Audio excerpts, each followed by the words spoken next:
जितना समय आप परमात्मा को आपके सामने देखना चाहते हो, जितना दुख की घड़ी में आप खड़ा होना चाहते हो,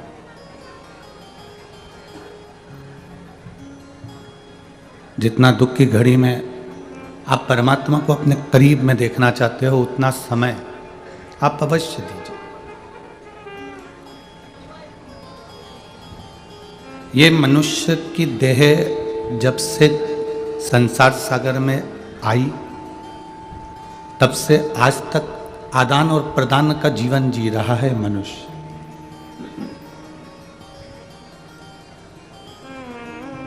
पहले का जो समय था, बहुत पहले,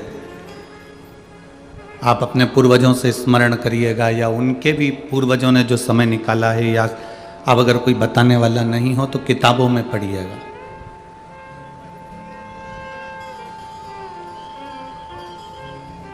किताबों में अध्ययन करिएगा। जब आप किताबों में अध्ययन करेंगे तो आपके स्मरण में आएगा कि पहले का समय और आज का समय दोनों आदान प्रदान का रहा। किसान के पास में फसल होती थी, ज्वार मक्का होती थी। किसान के पास में जो फसल होती थी वो कपड़े वाले को देता था, उससे कपड़ा ले लेता था।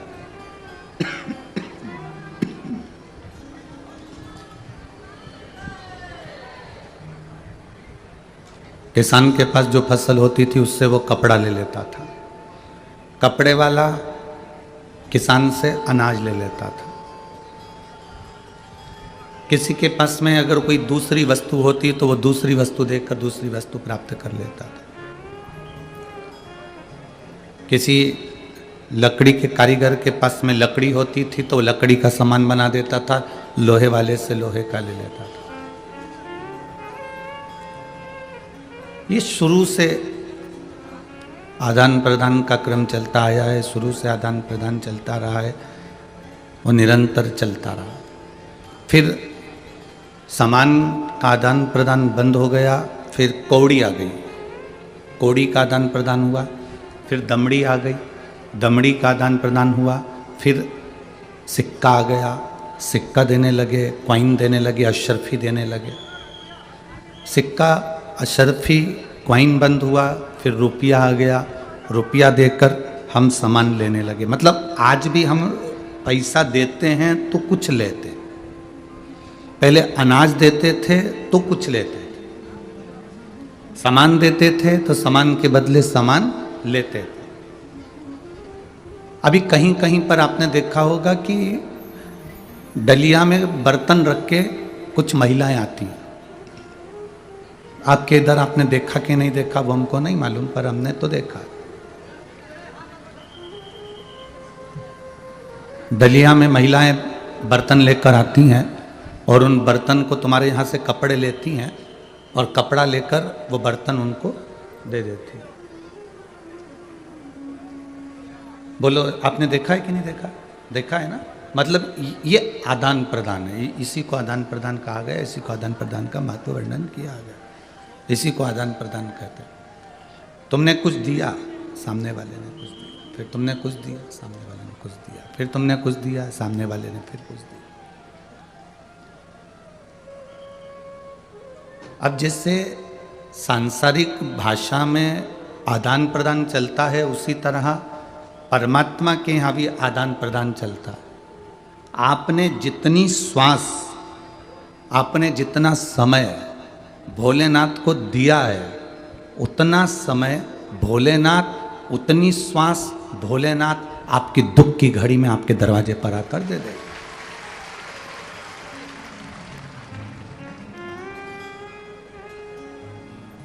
बस ये आदान प्रदान है, इसको आदान प्रदान कहा गया है। भगवान भोलेनाथ इसी को आदान प्रदान कहते हैं। आपने अगर एक लोटा जल देवाधिदेव महादेव को दिया है तो महादेव ने आपकी जिंदगी में सारे सुख प्रदान कर दिए, सब दुख समाप्त कर। लोग कहते हैं कि गुरुजी एक लोटा जल सारी समस्या का हल है। एक लोटा जल ये सारी समस्या का हल है। तो एक लोटा जल चढ़ा देने पर उसका फल हमें मिलता क्यों है, क्यों प्राप्त होता? हमने देना सीखा, हमने प्रदान करना सीखा। हमने भोलेनाथ जी को एक लोटा जल दिया। अब दिया हुआ कभी खाली तो जाएगा नहीं। हमने शिव जी को अगर एक लोटा जल समर्पित करा है, भोलेनाथ जी को एक लोटा जल दिया है, भगवान शंकर को एक लोटा जल अगर हमने समर्पित करा है, तो उसका फल हमारे खाते में।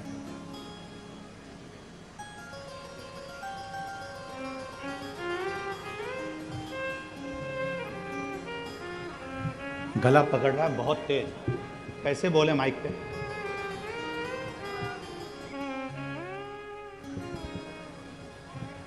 एक लोटा जल यदि हमने किसी को दिया है, एक लोटा जल यदि हम समर्पित करें हैं, तो उसका फल क्या मिलता है?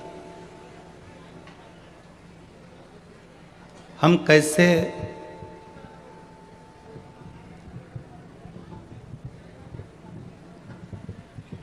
उस जल को समर्पित करते हैं, और जिस भाव से हम जल को समर्पित करते हैं उसका फल हमारे खाते में आता ही है। अब आप जितनी देर भगवान की अविरल भक्ति को धारण कर रहे हैं, आप जितनी देर भगवान की भक्ति को भज रहे हैं, स्मरण कर रहे हैं, जितना समय आपने परमात्मा को दिया उतना आपकी जिंदगी में परमात्मा ने आपको देना है। चलो और सरल भाषा में उसको समझें। दिवाली आती थी, अब यहाँ पर महाराष्ट्र का तो हमको नहीं मालूम, पर हमारे मध्य प्रदेश का हमको मालूम है। दीपावली पर हमारी माँ थाली में गुजिया, पपड़िया, सेव, नमकीन, मठरी सब रख कर दे देती है और कहती कि पड़ोस वाली काकी के यहाँ दिया। अब यहाँ महाराष्ट्र का तो नहीं मालूम, पर हमारे उधर का मैं मालूम है। हम ऐसे थाली में उसको ढक कर पड़ोस वाली काकी के यहाँ, पड़ोस में जो रहता है उसको हम देकर आ जाते हैं।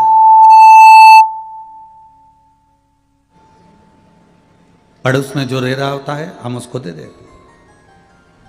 अब पड़ोस में जो रहता है उसको हमने दिया।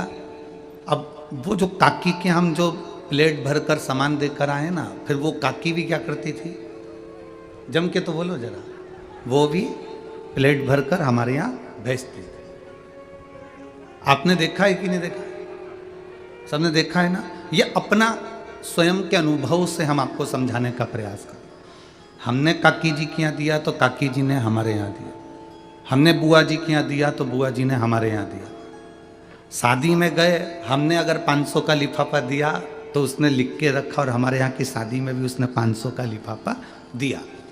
अब इसी बात को हमें पकड़ कर रखना है कि हमने अगर भगवान का नाम लिया है, भगवान का नाम जाप किया है, भगवान की अविरल भक्ति धारण करी है, भगवान का स्मरण किया है, तो ये मान कर चलना कि तुमने भगवान को समय दिया है तो परमात्मा भी तुम्हें एक ना एक दिन समय निकाल कर देगा ही, ये निश्चित है, पक्का।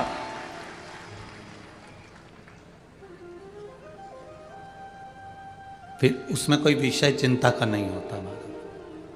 तेरे मंदिर में आना मेरा काम है और मेरी बिगड़ी बनाना तेरा काम। तेरे मंदिर में मैं आ ही गया, मुझे दर्श दिखाना तेरा काम। ये उस पर निर्भर कर रहा है। अब इतनी धूप पड़ रही है, इतनी गर्मी पड़ रही है, आपको लगता होगा कभी कभी कि गुरुजी माइक वाले को इतना चिल्लाते हैं या माइक वाले को इतना गुस्सा करते हैं। आज आप तो अंदर बैठे हो, कभी बाहर से आ रहे होते ना तो देखना 2 से 3 किलोमीटर दूर गाड़ियां रोकी गई हैं, और 3 किलोमीटर दूर से बुजुर्ग माता अपने बच्चों का जब हाथ पकड़कर पंडाल में आती हैं तो उनका दर्द देखा नहीं जाता। कम से कम कथा सुनने का कम से कम मौका तो मिल जाए। वो इतनी दूर चलकर आ रही है और उसको कथा भी सुनने को नहीं मिले, तो फिर तो बेकार जीवन क्यों आए हम यहाँ पर, और क्यों लाखों रुपए फिर माइक वाला लेता है अगर व्यवस्था नहीं दे पाते। जरा देखो छोटे छोटे बच्चे 3-3 किलोमीटर दूर से ऐसे हाथ पकड़ पकड़ कर, बुजुर्ग बुजुर्ग जिसकी कमर दुख झुक रही है और वो चली रही है, केवल उसको एक ललकता है, सियोर वाला महाराज के पहुंच जाऊं, कथा सुनना है मेरे को, 5 मिनट बैठना। धूप नहीं देख रही, चलाती हुई धूप, बाहर जितने बैठे हैं जरा देखो उनका नज़ारा, लोग रोडों के किनारे बैठे हुए हैं कि केवल कथा सुनना। अब लोगों को लगता है कि महाराज जी माइक वाले को चिल्ला देते हैं, क्रोध कर देते हैं। ये एक समझने वाली विषय है कि क्यों कर रहे हैं। हमारा क्या है, हम तो ये कथा बाँचेंगे और फिर गाड़ी में बैठेंगे और अपने चले जाएंगे, पर मूल है आपका त्याग, मूल है आपका परिश्रम।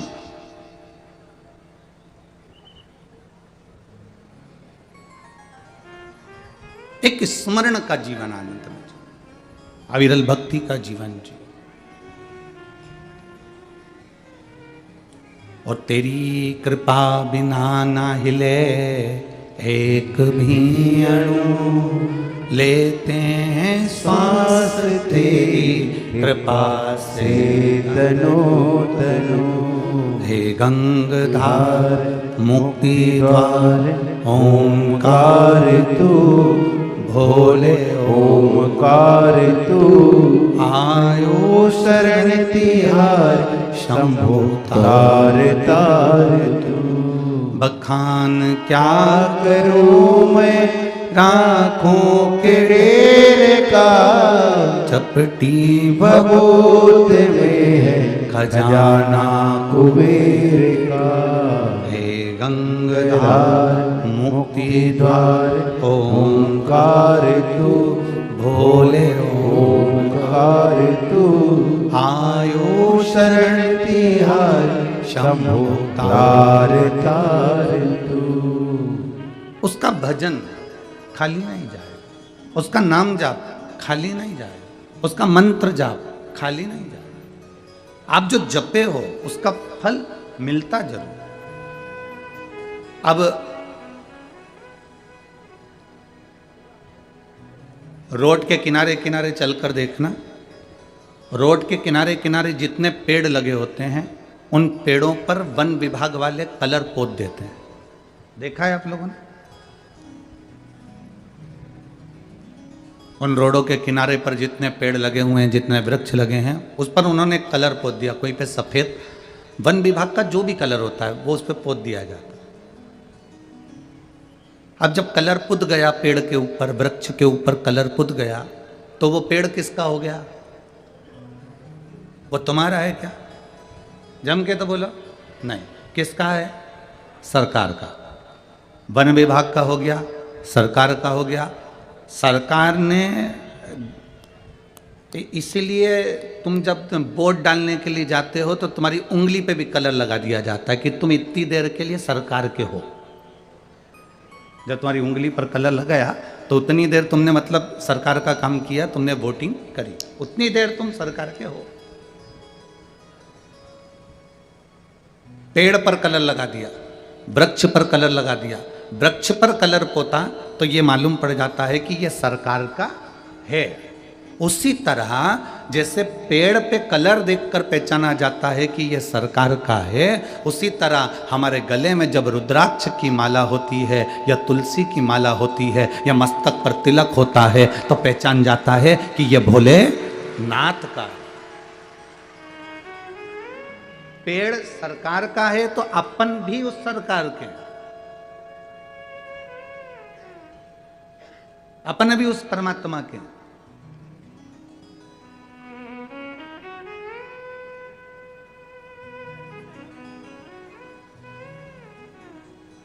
और जब अपन स्वयं परमात्मा के हो गए तो शिव पुराण कहती है एक बार किसी का होकर देखो, वो तुम्हारा होकर रहेगा।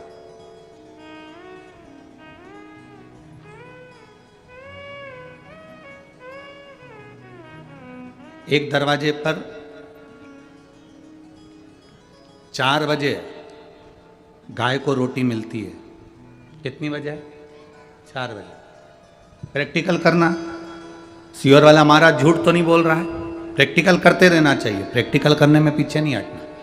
एक गाय माता को, गौ माता को 4 बजे दरवाजे पर रोटी मिलती है। गौ माता कहीं पर भी घूमती रहेगी पर 4 बजे वहां पर पहुंच जाएगी। आप लोगों ने देखा होगा, आपके यहाँ अगर 12:30 बजे रोटी मिलती है तो वो 12:30 बजे ही पहुँचेगी। 1 बजे रोटी मिलती है तो वो 1 बजे पहुँचेगी। 5 बजे रोटी मिलती है तो वो 5 बजे पहुँचेगी। ये गौ माता का नियम है, वो घड़ी नहीं बांधती, इसके बाद भी समय पर वो तुम्हारे दरवाजे पर खड़ी मिलती है। क्यों? क्योंकि तुमने उसको रोटी दी तो वो अपना कर्जा चुकाने के लिए, अब वहाँ दरवाजे पर रोटी मिले चाहे ना मिले, वो 4 बजे आकर खड़ी हो गई, उसने तुम्हारे घर की ओर मुख करा, तुम्हारे घर की ओर देखना प्रारंभ करा। अब तुम समझ रहे हो कि वो 4 बजे उसको रोटी मिलती थी तो वो 4 बजे रोटी लेने के लिए आई है। ना ना ना, वो अपना कर्जा चुकाने के लिए आई है। 4 बजे आके वो तुम्हारे दरवाजे पर खड़ी हो जाती है। शास्त्र कहता है गौ माता का मुख जिस दरवाजे की ओर होता है, और गौ माता दरवाजे की ओर खड़े होकर जितनी देर श्वास लेती है उतनी देर घर में जो नेगेटिवता रहती है, जो दुख, जो तकलीफ, जो कष्ट रहता है, गौ माता उसको श्वास के माध्यम से खींच लेती है। अब तुमको क्या लग रहा है कि वो 4 बजे रोटी मिलती थी इसलिए वो 4 बजे आ गई, 5 बजे रोटी मिलती थी तो 5 बजे आ गई। तुम भले रोटी मत दो, वो 4 बजे आके खड़ी होकर अपना कर्जा अदा करेगी, अपना कर चुकाएगी, अपना जो फर्ज है वो पूर्ण करेगी। अर्थात तुम्हारे घर के दुख को, तुम्हारे घर के तकलीफ को, तुम्हारे घर के कष्ट को वो गौ माता खींच लेगी।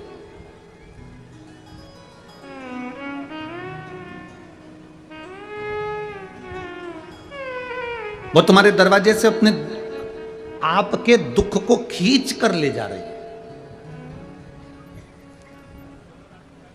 वो आपके कष्ट को खींच कर ले जा रही है।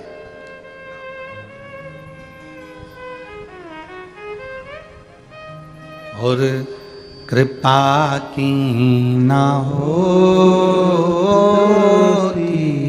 जो आदत तुम्हारी, तो सुनी रहती अदालत तुम्हारी। गरीबों के दिल में जो जगह तुम न पाए, तो किस दिल में होती इबादत तुम्हारी, तो किस दिल में होती इबादत तुम्हारी। यदि आप परमात्मा का भजन कर रहे हो तो परमात्मा ये नहीं देख रहा कि तुम सेठ हो कि गरीब हो कि अमीर हो कि साधारण हो, उसने ये नहीं देखा। परमात्मा तो केवल ये देखता है कि तेरा मन कितना पवित्र है, तेरा दिल कितना पवित्र है, तेरा हृदय कितना पवित्र है।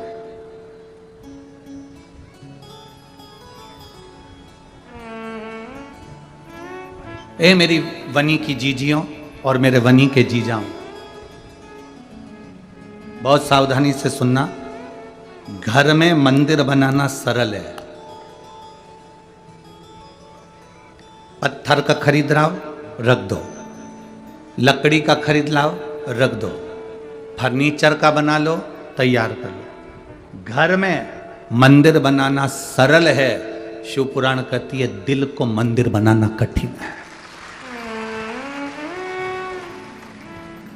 घर में मंदिर बनाना सरल है पर दिल में मंदिर बनाना कठिन है। दिल में मंदिर नहीं बन पाता। कब तक मंदिर है दिल में? जब तक कथा सुन रहे हो तब तक। थोड़ा बहुत जिंदगी में दुख आया कि तुम्हारा मंदिर छार छार, आज के बाद मंदिर नहीं जाऊंगी, भगवान तो मेरी सुनता ही नहीं है, पानी का लोटा उठा के रख दिया, अब नहीं जाऊंगी। पर वो जल चढ़ाया गया तुम्हारे काम आएगा, ये निश्चित। एक पत्र है जिसमें उन्होंने पूरी मेडिकल की रिपोर्ट लगाई है। देखिए अब मेडिकल के कितने पर्चे लगाए हैं वो देखिए आप। पूरी रिपोर्ट है, जितनी लगा सकते थे वो पूरी रिपोर्ट मेडिकल की उन्हें कम से कम लगभग होंगे 60-70 से ज़्यादा पर्चे मेडिकल के।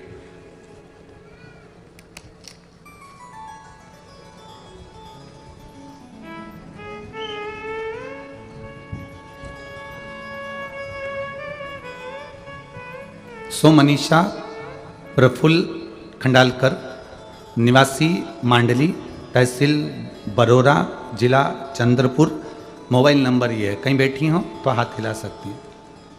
आप ही हैं? ऐसा हाथ हिला दो एक बार। श्री शिवाय नमस्तुभ्यं। एक बार वापिस हाथ हिलाओ। सो मनीषा प्रफुल्ल खंडालकर, निवासी मांडली, तहसील बरोरा, जिला चंद्रपुर, मेरा मोबाइल नंबर ये है। मेरे पति की तबीयत अचानक खराब हो गई।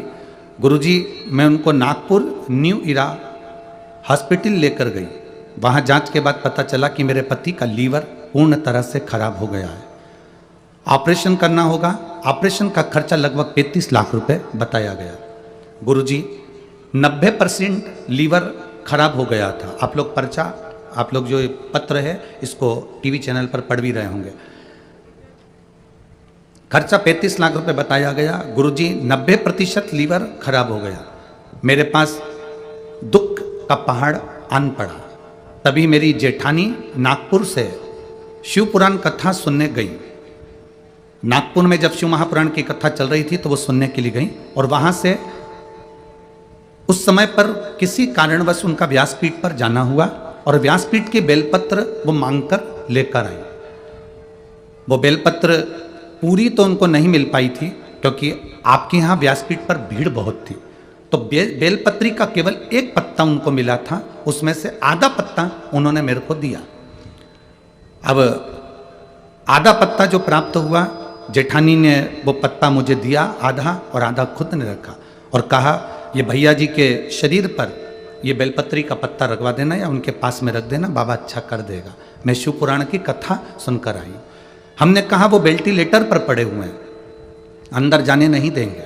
उनका लीवर पूरी तरह से डैमेज हो चुका है, 90% काम कर रहा है, और डॉक्टरों के हिसाब से पूर्ण तरह से शरीर बेकार हो चुका है। मेरी जेठानी ने कहा, क्यों चिंता करते हो? सियोर वाले महाराज ने रात्रि को 9:15 का एक उपाय बताया है। वो 9:15 वाला उपाय रोज करना प्रारंभ करो, मेरा विश्वास कहता है कि ये ठीक होंगे। हमने रुद्राक्ष मंगवाया, उसका पानी रुमाल गीला कर कर दे देते और वेंटिलेटर पर उनके शरीर पर लगा देते। वो आधा पत्ता जो बेलपत्री का था वो उनके पलंग पर उनके पास में डॉक्टर से पूछ के रखवा दिया गया। रात्रि के 9:15 वाला उपाय करना प्रारंभ करा। जिस दिन हमने पत्ता रखा उसके दूसरे दिन ही बाबा ने ऐसी कृपा करी कि वेंटिलेटर से उतारकर उनको आईसीयू में लाकर भर्ती करा। जब आईसीयू में भर्ती करा तब हमारा विश्वास और जागृत हो गया। फिर हमने 9:15 वाला उपाय करना प्रारंभ करा, जो रात्रि का आपने बताया है वो करना प्रारंभ करा, और रुद्राक्ष का पानी उनके शरीर पर लगाना प्रारंभ करा। अब आईसीयू में हम भी जा सकते थे, उनको बूंद बूंद पानी देना प्रारंभ करा। बाबा की कृपा से आज उनका लीवर फिर काम करना प्रारंभ कर दिया और उनका लीवर पूर्ण तरह से काम कर रहा है। मैं बाबा को धन्यवाद देती हूँ। साथ में मैं श्रीमती श्रद्धा जायसवाल जी को और उनके हस्बैंड श्री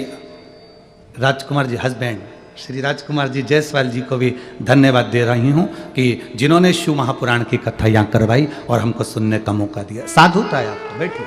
श्री शिवाय नमः। एक हाथ हिला दो। श्री शिवाय नमस्ते। अब ठीक है बाबू, घर आ गए, आनंद। बैठिए। शंभु है, शिवाय। एक विश्वास, एक भरोसा, एक दृढ़ता।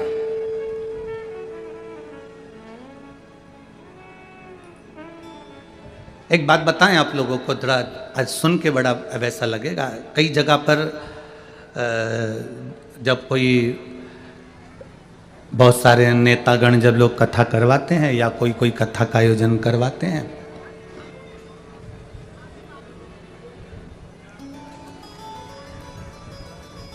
कोई भी कई लोग कथा करवा, अब यहाँ तो हमने नहीं देखा राजकुमार जी, आपके हमने ये नहीं देखा, पर कई जगह कथा करवाते हैं तो जो उनके मिलने वाले आते हैं उनको डालने के लिए रुपट्टा दिया जाता है। किसी किसी को बड़ा बड़ा पुरस्कार भी देना पड़ता है कि ये आए हैं तो इनको ये गिफ्ट दे दो, उनको ये, गुरुजी आप हाथ लगाकर इनको ये दे दें। पर शिव महापुराण, ये आप कोई दूसरी पुराण कराओ ना, उसमें खूब गिफ्ट दो और खूब रुपट्टे उड़ा, पर शिव महापुराण का जो बेलपत्री से बड़ा कोई गिफ्ट नहीं हो सकता।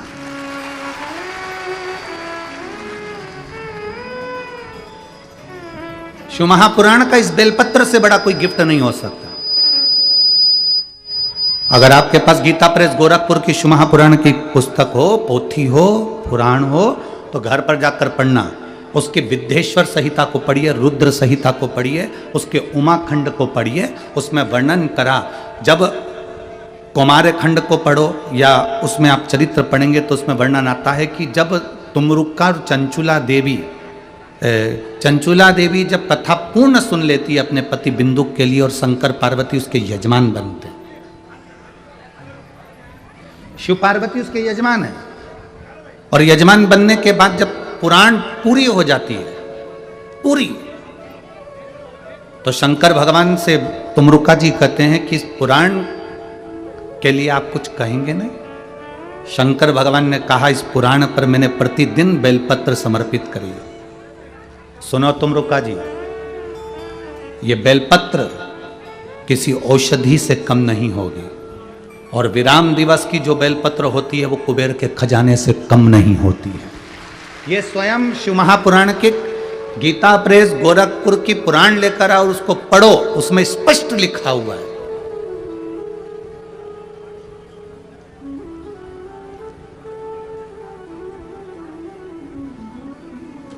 आज आपसे एक बात पूछना चाहेंगे, बहुत अच्छे से जवाब देना।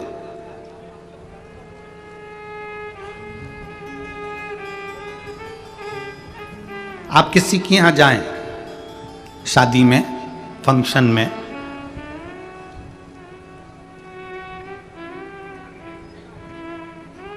वो आपको साड़ी तो दे दे, सुंदर सुंदर कपड़े भी दे दे और मीठी वाणी ना दे, अच्छे से बोले ना, सम्मान ना करे, सत्कार ना करे, तो तुम्हें साड़ी अच्छी लगेगी? जम के तो बोलो नहीं। कपड़े अच्छे लगेंगे नहीं। अगर वो साड़ी नहीं भी दे, कपड़े नहीं भी दे और मिठास से भरी हुई वाणी प्रदान कर दे, तो तुम्हें कपड़े की भी जरूरत नहीं पड़ेगी और जेवर की भी जरूरत, केवल मीठी वाणी।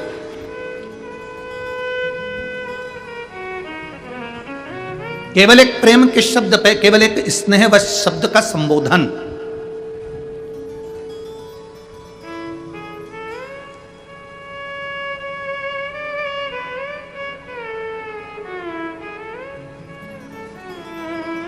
एक स्नेह व शब्दों का संबोधन मूल है। हमको बड़ा अच्छा, आज भी हमने देखा, कल भी हमने देखा, राजा भैया के हम वहाँ पर सुबह सुबह घूमने का क्रम कर रहे, तो घूम रहे थे, तो हम 2-1 दिन से देख रहे थे, वो श्रद्धा बेटी बाहर आती हैं, वो जीजी भाई, और वो काम वॉचमैन खड़े रहते हैं या चौकीदार खड़े रहते हैं, तो उनसे कह देती हैं अब तुम थक गए होगे, सो जाओ, बैठ जाओ थोड़ा, हम जग गए हैं, तुम सो जाओ, बैठ जाओ।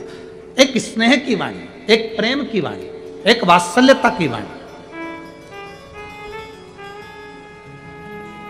मत दो दुनिया को, अगर तुम नहीं दे सकते, तुम करोड़ों का धन प्रदान नहीं कर सकते, मत करो। तुम भंडारा नहीं कर सकते, मत करो। तुम दुनिया को कम्बल कपड़ा नहीं दे सकते, मत दो, पर कम से कम मीठी वाणी तो बोलो। वाणी ऐसी बोलिए जो मन का आपक होए, पर आज के जमाने में वाणी ऐसी बोलिए जो जम के झगड़ा होए, पर उससे मत बोलिए जो तुमसे तगड़ा होए। तो वाणी तो मिठास से परिपूर्ण होना चाहिए, प्रेम की वाणी होना चाहिए। पर आज के जमाने में लोगों को वाणी बोलना आती कहाँ। एक राजा ने एक महल बनाया, बड़ा सुंदर महल बनाया, और नगर के सेठ जी को बुलाया। नगर के सेठ जी को बुलाकर कहा कि महाराज मैंने, सेठ जी देखो मैंने महल बनाया, कैसा बना? सेठ जी ने महल देखा, बड़ा सुंदर महल है, बहुत सुंदर, बहुत सुंदर। सेठ जी ने कहा महाराज महल तो अच्छा बना लिया, पर महल का दरवाजा छोटा रख दिया। राजा ने कहा दरवाजे से क्या होना है? नहीं महाराज, दरवाजा छोटा रख दिया, जब तुम मरोगे तो तुम्हारी अर्थी कैसे निकलेगी? राजा को गुस्सा आ गया, मेरे तो महल का मुहूर्त और ये मेरी अर्थी निकाल रहा है। राजा ने दूतों को बुलाया, इसको बंद कर दो। उसको कारागार में बंद कर दिया। थोड़ी देर बाद उसकी पत्नी आ गई, महाराज मेरा पति आया था। राजा ने कहा तेरे पति को बोलने के लक्षण नहीं है क्या कि इतना अच्छा महल बनाया, दरवाजा छोटा रख दिया? जब राजा तू मरेगा तो तेरी अर्थी कैसे निकलेगी? इतने में पत्नी बोली अब मेरे पति को क्या करना, अर्थी कैसे निकलेगी? राजा को काट काट के निकाल देंगे। अब तो राजा को चक्कर आने लगे, बताओ मेरी दशा बिगाड़ रही। राजा ने दूतों को बुलाया, इसको ही बंद करो, उसको ही बंद कर दिया। थोड़ी देर बाद उसका बेटा आ गया। बेटे ने आकर कहा, महाराज मेरे माता पिता आए थे। राजा ने कहा, तेरे पिताजी को बोलने के लक्षण नहीं, क्या कि इतना अच्छा महल बनाया, दरवाजा छोटा रख दिया, जब तुम मरेगा तो तेरी अर्थी कैसे निकलेगी, और तेरी माँ में तो और बोलने के लक्षण नहीं है, इतना विचित्र बोलती है कि राजा की अर्थी निकालने की क्या जरूरत है, काट काट के टुकड़े करके निकाल देंगे। इतने में लड़का बोला, महाराज मेरे ना तो बाप को बोलना आता है, ना मेरी माँ को बोलना आता है, उनको क्या करना, अर्थी कैसे निकालेंगे, राजा को अंदर ही जला देंगे।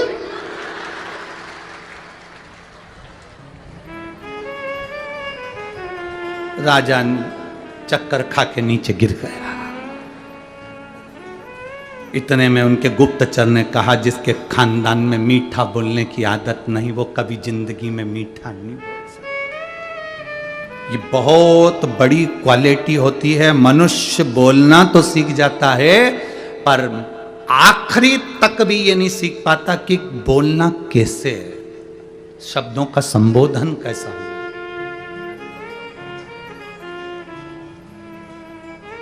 मीठी वाणी बोलो, प्रेम की वाणी बोलो, स्नेह की वाणी बोलो। दुनिया कितनी भी ताना दे, कितनी भी गालियां दे, कितनी भी अपशब्द कहे, कितना भी कुछ कहे, आप अपने मिठास को देने में कमी मत करो।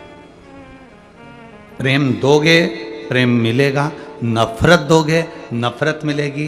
भजन दोगे, भजन मिलेगा। भोजन दोगे, भोजन मिलेगा। जल दोगे, जल मिलेगा। और एक बात बहुत पक्की है, पेड़ के नीचे पानी डाला जाता है तो वृक्ष बड़ा होकर छाया देता है, फल देता है, पत्ती देता है, फूल देता है। उसी तरह शंकर के शिवालय में शिव जी के ऊपर एक लोटा जल डाला जाता है तो वो भी अपनी छत्र छाया में तुम्हें रख लेता है। बोल बम का नारा है, सारी समस्या का हल वो भी तुमको रख लेता।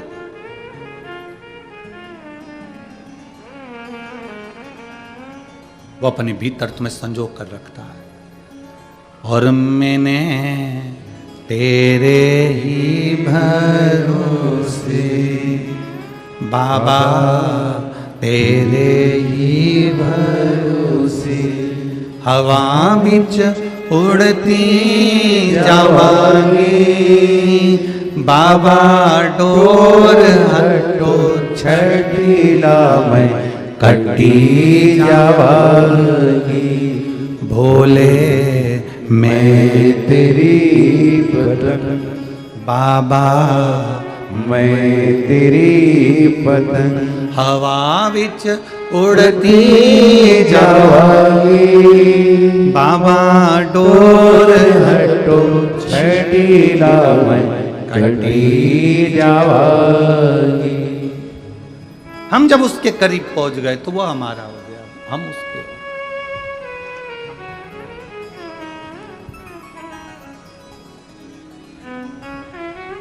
इस कलिकाल में, संसार सागर में, राम नाम, कृष्ण नाम, शिव नाम, भगवान का नाम तुम जिसको जप रहे हो वो एक आनंद की अनुभूति कराने वाला।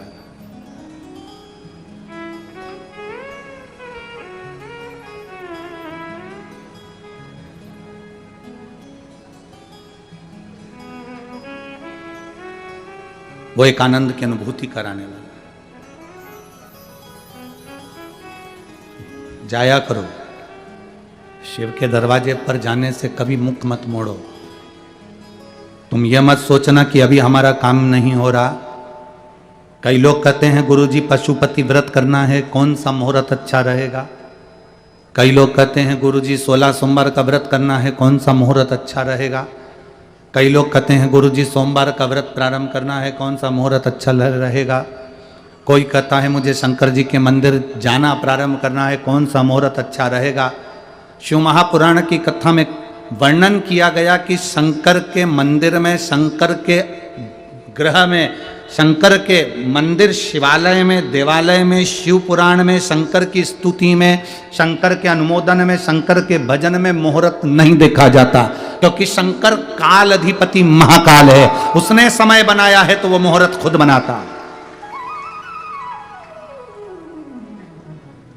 सारी पुराण, जितनी पुराण होती है उसमें मुहूर्त देखा जाता है। रामायण बिठाना है, मुहूर्त देखना पड़ेगा। भागवत बिठाना है, मुहूर्त देखना पड़ेगा। शिव महापुराण बिठाने के लिए कोई मुहूर्त नहीं देखा जाता। शिव महापुराण का कोई मुहूर्त नहीं है, भगवान के नाम जपने का कोई मुहूर्त नहीं है, भगवान के भजन करने का कोई मुहूर्त नहीं है। और हम तो यहां तक कहेंगे, अगर तुम दुकान चालू कर रहे हो, फैक्ट्री चालू कर रहे हो, कोई काम कर रहे हो, तो ये मत सोचना 2 महीने बाद मुहूर्त आएगा, 4 महीने बाद मुहूर्त आएगा। ना ना ना, शंकर का नाम लो और चालू करो, वो मुहूर्त तुम्हारे लिए श्रेष्ठ हो। विलंब नहीं करना है हमें देरी नहीं करना, हमें तो तुरंत भगवान का नाम लेना है, शंकर का नाम स्मरण करना है। बोल बम का नारा है, वाह भाई, भगवान का नाम लेकर, शंकर का नाम लेकर, विश्वनाथ का नाम लेकर, सोमेश्वर का नाम लेकर हमें वो कार्य पूर्ण कर दे। हम मुहूर्त का इंतजार क्यों करें?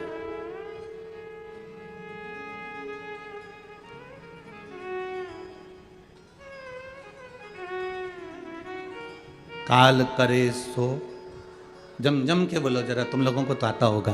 काल करे सो, आज करे सो, पल में परलय हो जाएगा, और शिव नाम जपेगा कब? जब मिल जाए, जब स्मरण हो जाए। लोग कहते हैं गुरुजी हम 7 दिन की कथा नहीं सुन पाए, हम कहते हैं आखिरी की तो सुन रहे हो ना।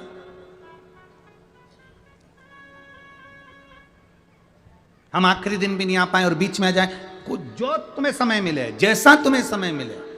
गुरुजी टीवी के सामने भी हम इतनी देर नहीं बैठ सकते, तो हम चलते फिरते सुन ले, बिल्कुल,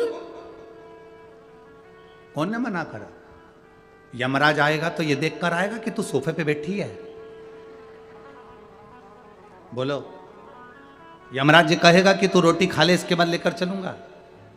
यमराज जी कहेगा कि तू गाड़ी में से उतर जा, इसके बाद लेकर चलूंगा?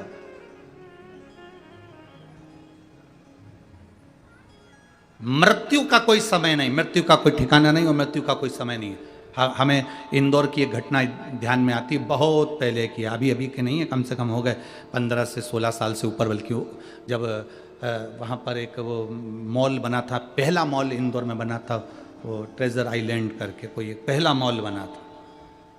और पहला मॉल बना था और उस मॉल के पास सामने गाड़ी खड़ी हुई थी, और महिला का जो पति था वो मॉल में गया था, महिला अंदर बैठी हुई मोबाइल चला रही थी और एसी में बैठी हुई थी, कांच बंद था, इधर का भी कांच बंद, इधर का भी कांच बंद, इधर का भी कांच बंद, सब बंद।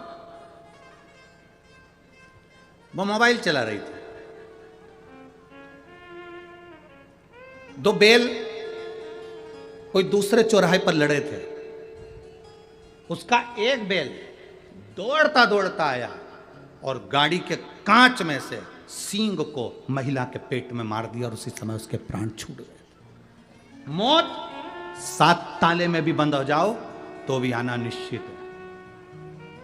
मृत्यु का कोई स्थान नहीं होता, मौत का कोई स्थान नहीं होता कि तुम सोफे पर बैठे हो तो मौत नहीं आएगी, या तुम यहां बैठे हो या वहां बैठे हो मौत नहीं आएगी ना। मृत्यु का कोई स्थान नहीं होता। जन्म, मरण, परण, 3 उस भोलेनाथ के हाथ में है। बस इतना जरूर है कि तुमने अगर भगवान के नाम का गुणगान किया है, भगवान की भक्ति करी है, तो यह पक्का है कि तुम्हें भोगना नहीं पड़ेगा, उस परमात्मा की शरणागति तुम्हें तुरंत प्राप्त हो जाएगी, भोगना नहीं।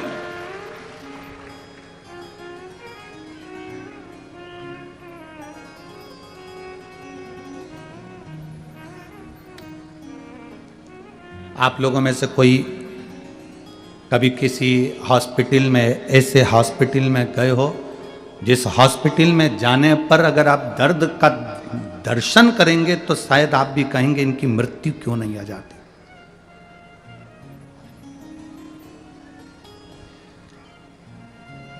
गोरखपुर का कैंसर हॉस्पिटल का स्मरण में आता है। फिर एक बार चेन्नई के भी कैंसर हॉस्पिटल का स्मरण आता है।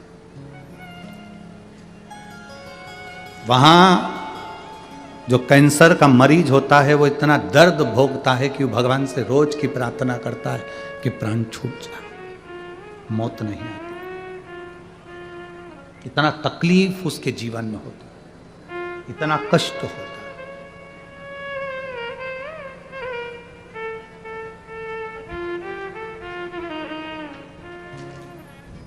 परिवार के लोग हमसे कहते हैं गुरुजी कोई उपाय। हम उनसे एक ही बात कहते हैं, देखिए उपाय तो बस केवल एक है, 1 लोटा। हम शंकर को समर्पित करें। रुद्राक्ष को तांबे के कलश में गलाकर शिव जी को चढ़ाकर उसका जल जितना आप पी सकते हैं, 2 बूंद 4 बूंद शरीर पर लगा सकते हो, वो आपको सुख देगा। इस पत्र में इस बहन ने रिपोर्टें लगाई और साथ में नीचे लिख दिया,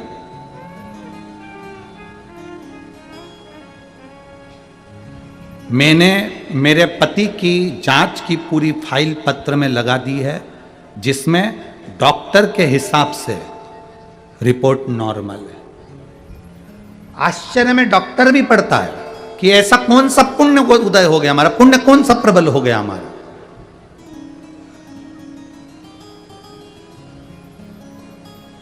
यह जरूरी नहीं कि दुख आएगा तब आप लोटा लेकर भगवान के मंदिर जाएंगे, तकलीफ आएगी तब आप भगवान के मंदिर जाएंगे ना।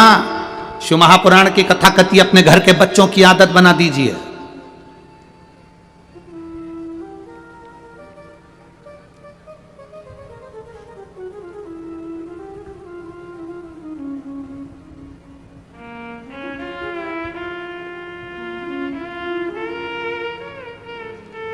जितनी मेरी माताएं बैठी और जितनी मेरी जीजियां बैठी और जितने मेरे जीजा बैठे, आप माता भी और पिता भी हो।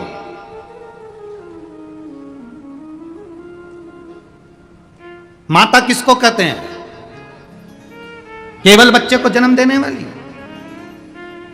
केवल बच्चे को पाल पोस कर बड़ा करने वाली, केवल बच्चे को स्तनपान कराने वाली, केवल बच्चे को भोजन कराने वाली, केवल बच्चे को कपड़े पहनाने वाली, इसको क्या माता कह देंगे? नहीं। शिव महापुराण की कथा कहती है माता पार्वती से सीखना, माता पार्वती को माता कहते हैं। माता का मतलब होता है निर्माता, माता का मतलब होता है निर्माता। निर्माता से मतलब है अपने बच्चे का ऐसा निर्माण करो, अपने बच्चे को ऐसा संस्कार बना दो, अपने बच्चे का ऐसा निर्माण कर दो कि तुम्हारे बच्चे को पलट कर देखना ना पड़े।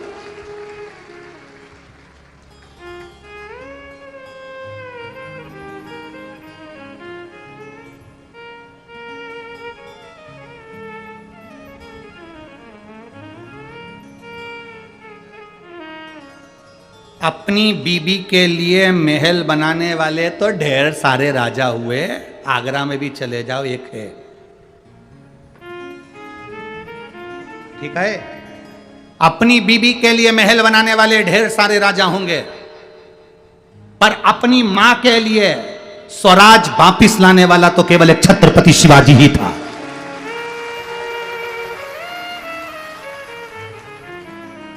अपनी माता के लिए स्वराज लाने वाला, अपनी मां के लिए वापिस स्वराज्य लाने वाला, अपनी माता के लिए स्वराज्य की स्थापना करने वाला तो केवल छत्रपति वीर शिवाजी ही थे। बीबी के लिए तो कोई भी महल बना लेगा,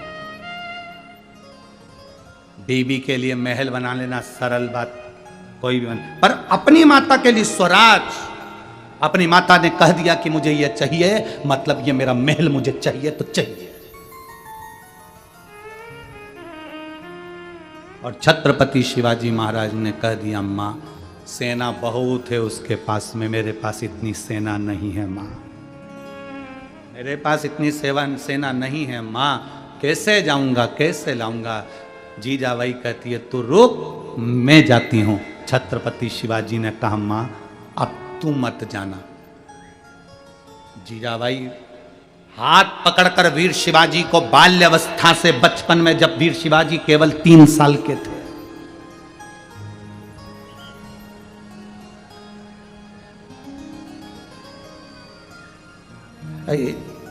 हमेशा कथा जैसे यहाँ काशी शिव महापुराण कथा चल रही है, कभी कोई शिव पुराण कथा होती है, एक बार मन है इसी महाराष्ट्र की धरा पर एक बार वीर शिवाजी शिव महापुराण की कथा कर भी जाऊंगा।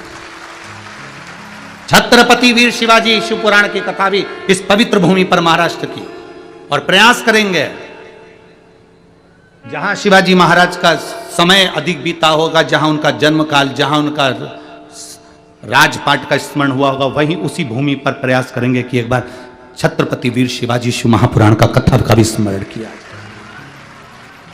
3 वर्ष की आयु थी वीर शिवाजी महाराज की, मात्र 3 वर्ष की आयु, और छत्रपति वीर शिवाजी 3 वर्ष की आयु में मां का हाथ पकड़कर शंकर के शिवालय जाकर लोटा भर के जल चढ़ाते थे। मां निर्माता है। माता माता नहीं, माता जम के बोलो जरा, निर्माता है। अपने बच्चे को तुम्हें क्या बनाना है ये तुम्हारे ऊपर निर्भर करता है।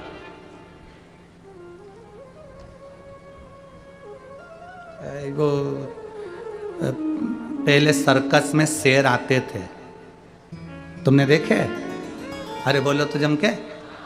ऐसा बड़ा बड़ा पिंजरा चलता था, उसमें शेर आते थे और शेर फिर करतब दिखाते थे। अब सर्कस में शेर आते हैं? नहीं। क्यों नहीं आते? भारत सरकार ने उस पर बैन लगाया, वन विभाग ने उस पर बैन लगाया कि सर्कस में शेर नहीं होना चाहिए, इन शेरों को छुड़वाओ जंगल में। जितने सर्कस के शेर थे उनको जंगल में छुड़ाया गया। उनके गले में एक सिम डाली गई, कैमरा लगाया गया। जितने जंगल में शेर छोड़े गए थे, कुछ दिन बाद वो सारे के सारे शेर मर गए।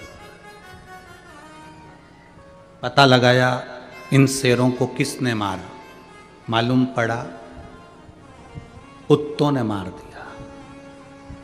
शेर को किसने मारा? कुत्तों ने। अरे कैसी बेवकूफ जैसी बात करते हो। वन विभाग अधिकारियों ने कहा कुत्ता क्या शेर को मारेगा? तब वन विभाग वालों ने कहा कुत्तों ने शेर को इसलिए मारा क्योंकि शेर पिंजरे में रहता रहता रहता रहता, वहीं खाता, वहीं पीता, वहीं पड़ा रहता, तो शिकार करना बंद कर दिया तो कुत्तों ने उसका शिकार कर लिया।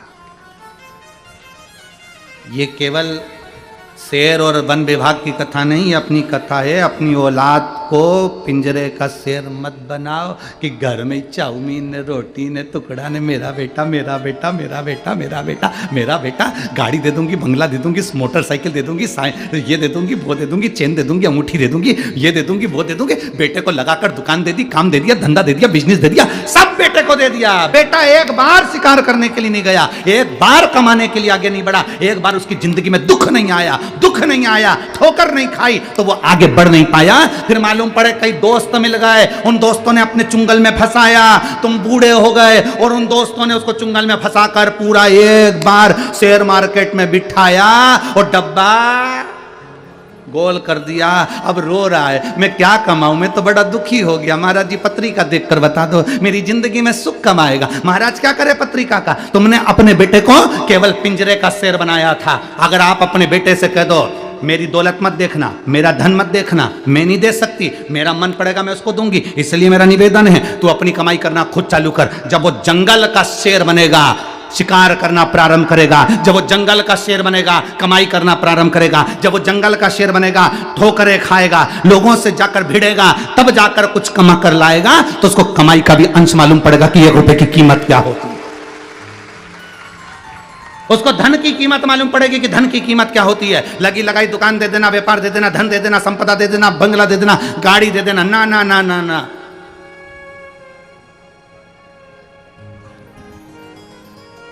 अपनी जिंदगी में कुछ अच्छा करने का प्रयास। मैं राजा भैया आपको धन्यवाद दूंगा, श्रद्धा बेटी आपको भी धन्यवाद दूंगा। आपने अपनी जिंदगी में अपने धन का सदुपयोग करा। बनी में करोड़पति बहुत सारे होंगे, ढेर धन होगा, ढेर संपदा होगी, पर जोड़ जोड़ के केवल बच्चों को दिया। कभी जीवन में एक बार सत्कर्म नहीं कर पाए। कम से कम बनी का इतिहास रच दिया आपने, शिव पुराण की कथा करवा। ये बनी का इतिहास रच दिया कि बनी जैसे क्षेत्र में भी शिव महापुराण की कथा हो सकती है, कोयले की इस खदान में भी हीरा प्रकट हो सकता है। ये बनी के इतिहास में तुमने सिद्ध कर दिया। जोड़ा जोड़ा जोड़ा जोड़ा। हम तो ये भी नहीं कहते कि तुम किसी महाराज को दे दो, हम तो ये भी नहीं कहते कि तुम किसी को दो, हम तो ये कहते हैं अपने ऊपर तो खर्च करो, अच्छा खाओ पियो मौज करो। तुम्हारा बेटा एप्पल का मोबाइल लेकर घूम रहा है, तुम्हारा बेटा कौन सी बुलेट आती भट भट फटाका फोड़े, कौन सी रे हैं? कौन सी कंपनी की? रॉयल कंपनी की। हाँ, ना जाने कौन कौन सी कंपनी की बुलेट लेके घूम रहा, 1.5 लाख की। और पिताजी ने मालूम पड़ा कपड़े उतारे तो बनियान में 40 छेकड़े।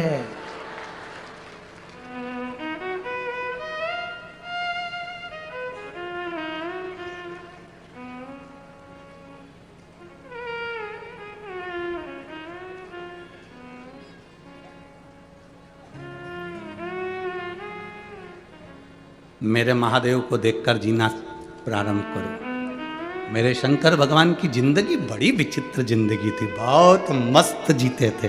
उनके चेहरे पे कभी उदासी रही नहीं। मेरे भोलेनाथ जी के जितने फोटो देखोगे उसमें हल्की सी मुस्कुराहट देखोगे, वो हंसता ही रहता है। कई लोग हमसे भी कहते हैं तुम कथा करते करते दांत क्यों दिखाते रहते हो? तुम्हारी एक भी फोटो ऐसी नहीं आई जिसमें तुम्हारे दांत नहीं है। जब देखो, जब तुम्हारे जितने फोटो बनते उसमें तुम मुस्कुराते ही दिखते हो। तो यहाँ तो रामचरित मानस में कोई यशोदा जी, कौशल्या मैया राम जी से कहती है माता पुनि बोली सोमति डोली तजौताते अरूपा की जैसे सुलीला थी प्रियशीला यह सुख परम अनुपा। माता कौशल्या कर रही है, सुनी वचन सुजाना रोदन ठाना। कौशल्या जी राम जी से कह रही हैं कि राम तुम रो। राम जी कहते हैं माँ मैं भगवान, मैं काय को रोऊं? कौशल्या जी कहती हैं पृथ्वी पर जो जन्म लेता है उसको रोना पड़ता है, बच्चा नहीं रोता तो डॉक्टर सिस्टर चिमटी मारकर मार ठोक कर रुलाते हैं। जन्म के समय पर बच्चे को रोना जरूरी है। क्यों रुलाते हैं? क्योंकि आज से रोएगा तो मरेगा तब तक रोना पड़ेगा, इसलिए रो। पर शिव महापुराण रोना नहीं सिखाती, इसलिए तो शंकर भगवान अजर अमर हैं। शिव जी पैदा ही नहीं हुए तो उनको रोने का काम ही नहीं। इसलिए आपसे कहते हैं शिव महापुराण केवल एक ही चीज सिखाती है, मुस्कुराओ, हंसो, प्रसन्न रहो, ठाका लगा। वो योग ऋषि श्री रामदेव बाबा जी भी अपने आश्रम में बैठकर सुबह सुबह तुमसे यही कहते हैं, हंसते हैं ठाका लगा लगा कर। वो यही तो कहते हैं कि हंसो, हा हा हा, खूब हंसाते हैं। क्यों? उसका कारण केवल इतना सा है कि हाँ, आज के जीवन में मनुष्य की देह में कलयुग में सब कुछ बढ़ा पर इस्माइल प्रसन्नता, चेहरे की हंसी कम हो गई। और ये स्माइल, ये प्रसन्नता, ये हंसी केवल मनुष्य को मिली है। कभी मछली को हंसते हुए देखा है? छिपकली को, काकरोच को, चूहा कभी मुस्कुराते देखा है? गधे को हंसते हुए देखा है? सांप को मुस्कुराते देखा है? शेर को हंसते देखा है? नहीं। ये मुस्कुराहट, ये हंसी केवल मनुष्य को दी गई है, ये गॉड गिफ्ट है, इसलिए मुस्कुराते रहो, प्रसन्न। ये मुस्कुराहट तुम्हारे चेहरे पर। मुसद्दी लाल जैसे ऐसे बैठ गए, किसी ने मार ठोक के ऐसे बैठे जैसे किसी ने दो चार धर के बिठाया। कथा में जा रही है, चुपचाप बैठना, दोस्त पकड़ के चुपचाप बैठो ऐसे।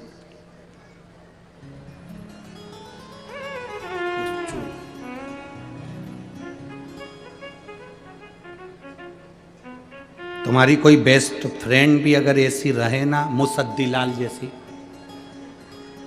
तो तुम ऐसी बेस्ट फ्रेंड से तो वो क्या कहते हैं, ब्रेकअप कर लो। ऐसी बेस्ट फ्रेंड किस काम की जो मुस्कुराए नहीं तुम्हारी? है? क्या करे? सबसे बड़ा आभूषण है चेहरे का। तुम कितने भी अच्छे कपड़े पहन लो, अगर तुम्हारे चेहरे पर मुस्कुराहट नहीं है तो कोई मतलब की नहीं है। कई लोग शादी में हमने देखा है, अब तो हम इतनी शादियों में नहीं जा पाते, पर पहले हम लोग जब शादी में जाते थे तो देखते थे लोग कोट पैंट सब पहन के आते, वीआईपी बन के आते, उनके चेहरे पर रत्ती भर मुस्कुराहट नहीं होती। गुलदस्ता जरूर देते पर चेहरे का गुलदस्ता तो था ही क्या मतलब। बड़े बड़े ऑफिसरों को हमने देखा है, बड़े बड़े ओहदे पर बैठते हैं, बड़े बड़े मिनिस्टर मंत्री, कोई कलेक्टर ऑफिसर, कोई बड़े बड़े बहुत सरकारी नौकरी के बड़े बड़े ऑफिसर देखो, उनके चेहरे पर कभी स्माइल नहीं रहती, वो हंसते ही नहीं है। हमने एक बार पूछ लिया क्यों नहीं हंसते, तो क्या गुरुजी हंसो तो फंसो। हम अगर हंस देंगे तो हमारे छोटे वाले ऑफिसर को हमारा काम करना पड़ेगा, इसलिए हम उनके सामने हंसते ही नहीं। पर मुस्कुराहट जरूरी है, चेहरे पर हंसी जरूरी है, प्रसन्नता जरूरी है, और वो बहुत जरूरी है, बहुत जरूरी। तेरे दरबार की बाबा निराली शान देखी है, तेरे दरबार की बाबा निराली शान देखी है।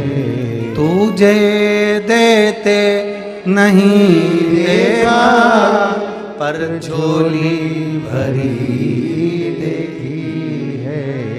तुझे देते नहीं देखा, पर झोली भरी देखी है।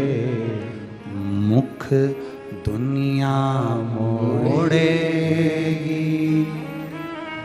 बाबा तू मुखड़ाना मोड़े। मुख दुनिया मोड़ेगी,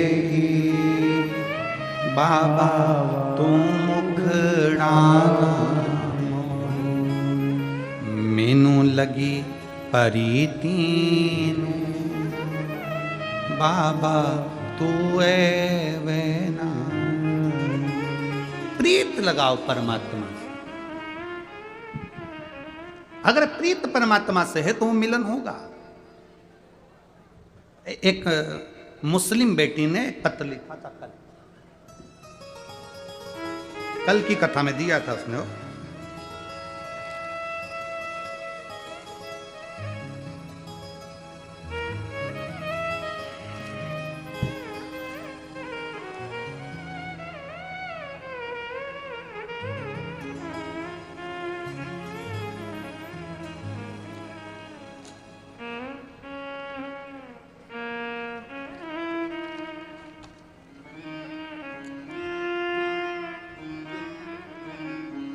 कल की कथा में आया था। वो बेटी यहाँ है कि नहीं?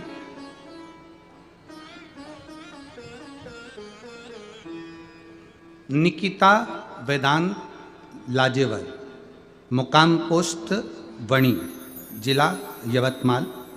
श्री शिवाय नमस्तुभ्यम। मैं एक मुस्लिम धर्म की हूँ।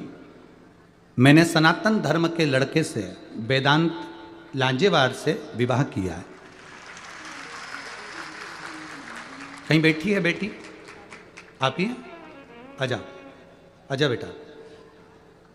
मैंने एक मुस्लिम धर्म से, एक सनातन धर्म के लड़के से विवाह किया। वेदांत लाजेवार से मैंने शादी की है। मेरा ससुराल वालों ने मुझे अपना लिया और मेरा पूरा परिवार मुझे बहुत प्रेम करता। शायद मैंने सोचा भी नहीं था कि मेरे सनातन धर्म में आने के बाद मुझे इतना प्रेम मिलेगा, इतना स्नेह मिलेगा। मैं संपूर्ण सनातनियों को जय हिंद कहती हूँ, जय भारत। गुरुदेव, मैं एक लोटे जल का वर्णन करना चाहती हूँ। मेरा जो बचपन पहले निकला, मेरा जो समय निकला, उस समय पर हम सनातन हिंदू धर्म के किसी देवता से इतना लगाव नहीं था, क्योंकि हम मुस्लिम धर्म अपनाए हुए थे। गुरुदेव, मैं बाबा का क्या वर्णन करूं। शादी के कुछ समय बाद मेरे पति गलत संगत की ओर चले गए। तब मेरा और उनका झगड़ा होता था कि आप और हमारा विवाह हुआ है, हम और आप गलत संगत की ओर चले गए। ये देखते देखते मेरे पड़ोस में एक काकू रहती हैं। उन काकू ने मुझसे कहा, बेटा तू भले पूर्व में मुस्लिम धर्म में रही हो, पर तू अब सनातन धर्म में आ गई है, तो तू एक काम कर। सियोर वाला महाराज कहता है कि शिवजी पर एक लोटा जल चढ़ाना चाहिए। गुरुदेव, मैंने वो पास वाली काकू के कहने पर महाशिवरात्रि का पूजन किया, पशुपतिनाथ का व्रत प्रारंभ किया। और गुरुदेव, मैंने पशुपतिनाथ का व्रत प्रारंभ कर कर शिवजी को एक लोटा जल चढ़ाना प्रारंभ करा। आज तक मैंने भगवान का ऐसा चमत्कार नहीं देखा था। गुरुदेव, मेरा केवल एक व्रत पूर्ण हुआ और मेरे पति ने मदिरा पीना छोड़ दी, मैं बाबा को यहां प्रणाम करने के लिए। आज मैं धन्य हूं। मेरे पति को भी मैं बहुत भाव से प्रणाम करती हूं कि वो भी शिव के भक्त हैं और मैं भी शिव की भक्त हूं, और मेरे जीवन का ये मेरा बड़ा फल प्राप्त करा। मेरा पूरा ससुराल, मेरा पूरा समाज और मेरा पूरा ससुराल आज मुझे बहुत आनंद में रखते हैं, और मेरे पति भी मुझे बड़े आनंद में रखते हैं। मैं साधुवाद देती हूँ। हर हर। आजा बेटा।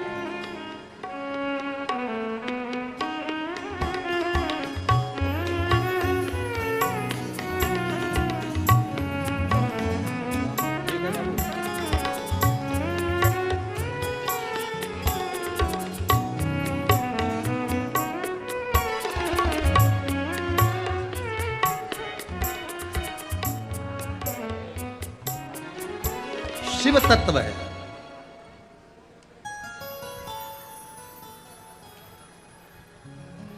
इस बेटी ने एक लाइन लिखी है, मैं आस्था चैनल पर वालों से भी बोलूंगा कि इस लाइन को आप चैनल पर भी जरूर दिखाएं। इस बेटी ने एक लाइन लिखी है,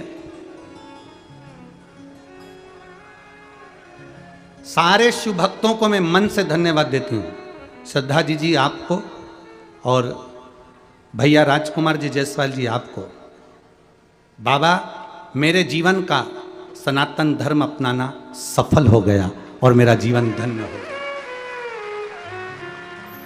ये लाइन इस बेटी ने अपने भाव को व्यक्त किया। एक बात अपने जीवन में उतार कर रखिए, अपने जीवन में भाव को अपने जीवन में रखिए कि हम जो जिंदगी जिए उस जीवन में, हमने कल भी कथा में कहा था कि शिव भक्ति ये नहीं कहती कि आप कुछ गलत करें, शिव भक्ति ये कहती है कि आप जहाँ रहें वहाँ आपके नज़दीक में, आपके आसपास में, आपके नज़दीक में जो शिवालय, उस शिवालय में एक लोटा जल समर्पित करते।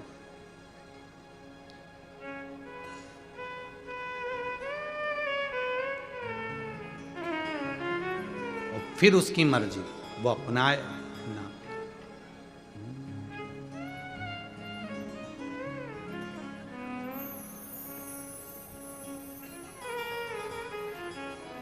तूने ऐसा डमरू बजाया, तूने ऐसा डमरू बजाया, तूने ऐसा डमरू बजाया, तूने ऐसा डमरू बजाया, मेरा मन हर लिया ओ भोलेनाथ, मेरा मन हर लिया ओ भोलेनाथ, दिल तुझको दिया ओ भोले। हम सुख को अपना बनाना चाहते हैं, इस सुख हमारा बन जाए, सुख हमारा हो जाए।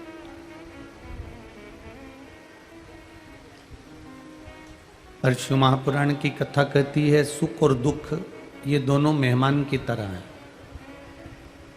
थोड़ा समय आता है अच्छा, फिर चले जाता है, फिर बेकार समय आ जाता है, फिर वो चले जाता है, फिर वापस अच्छा समय आ जाता है, फिर वो चले जाता है, फिर बेकार आया वो चले गया। सुख और दुख ये अतिथि की तरह है, मेहमान की तरह है, जाना आना इनका लगा रहता है। पर शिव महापुराण की कथा कहती है सुख दुख अतिथि की तरह आएंगे और जाएंगे। शिव तत्व कह रहा है, शिव महापुराण कह रही है, सुख दुख भले अतिथि हों पर मेरे भोलेनाथ को, मेरे डोलेश्वर महादेव को, मेरे पशुपति नाथ को, कुबेर भंडारी को, मेरे शंकर को, मेरे विश्वनाथ को तुम अपने परिवार का एक सदस्य बना लो। क्योंकि सुख दुख तो आएंगे और जाएंगे पर महादेव हमारे परिवार का सदस्य बन जाए। मेरे भोलेनाथ, मेरे शंभू, मेरे त्रिकालदर्शी, मेरे कैलाशी, मेरे शंकर अपने परिवार के एक सदस्य बन जाए। फिर अतिथि कितने भी आए और अतिथि कितने भी जाएं, कितने भी मेहमान आ रहे हो, कितने भी जा रहे हो, सुख कितना भी आ रहा हो, दुख कितना भी आ रहा हो, सुख दुख कितना भी आना जाना चालू हो, कितना भी आना जाना चालू हो, उससे कोई मतलब नहीं पड़ता। सबसे मूल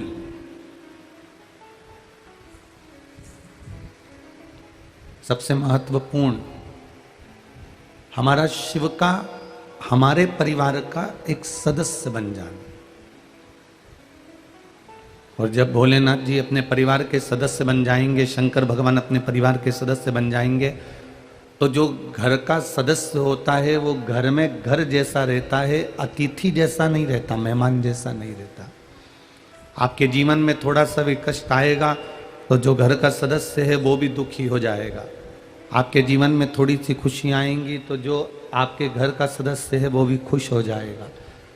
तो हमारे जीवन में जो दुख आएगा या तकलीफ आएगी या कष्ट आएगा तो हमारा देवाधिदेव महादेव हमारे सामने आकर खड़ा हो जाएगा और उस दुख को रोकने का प्रयास करेगा। जब परिवार का सदस्य स्वयं शिव बन गए, परिवार के सदस्य स्वयं शंकर बन गए, तो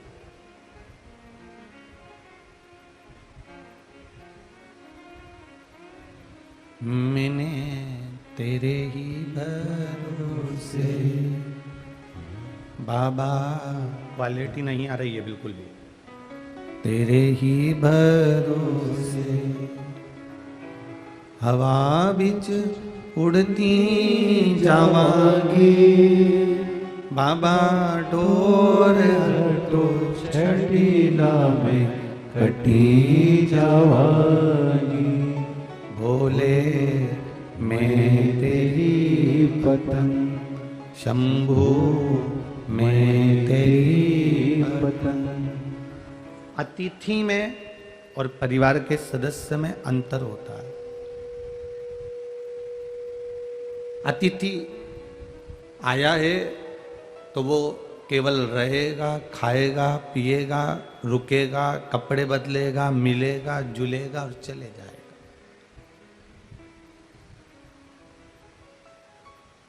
खुद के घर में और होटल में जमीन आसमान का अंतर होता है।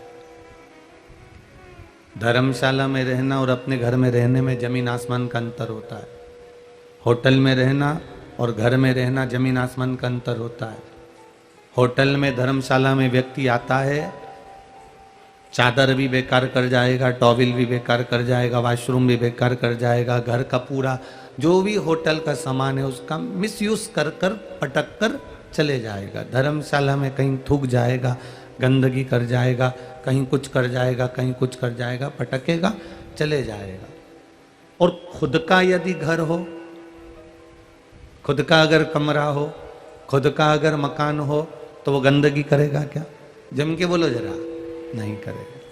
स्वयं का अगर घर है, स्वयं का मकान है, स्वयं की भूमि है, स्वयं की प्रॉपर्टी है, स्वयं की जगह है, तो वो उसको संभालने का प्रयास करेगा, तो उसको संभालेगा।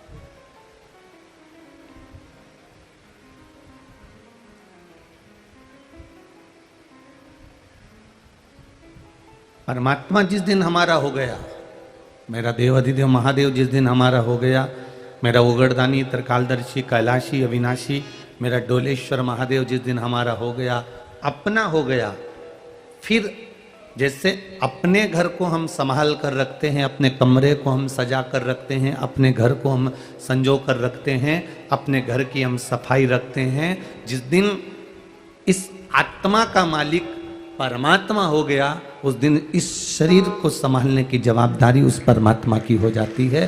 फिर वो उसको संभाल लेता है,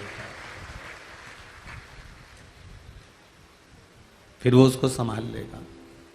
जवाबदारी उसकी हो गई, फिर अपनी जवाबदारी समाप्त हो गई। एक छोटा सा बच्चा टेबल पे से कूदता है, जब वो अकेला रहता है ना, कभी नहीं कूदता है। बच्चा जब अकेला रहेगा तो टेबल पे से कभी नहीं कूदेगा, कुर्सी पे से कभी नहीं कूदेगा, कहीं ऊंचे स्थान पर से कभी नहीं कूदेगा।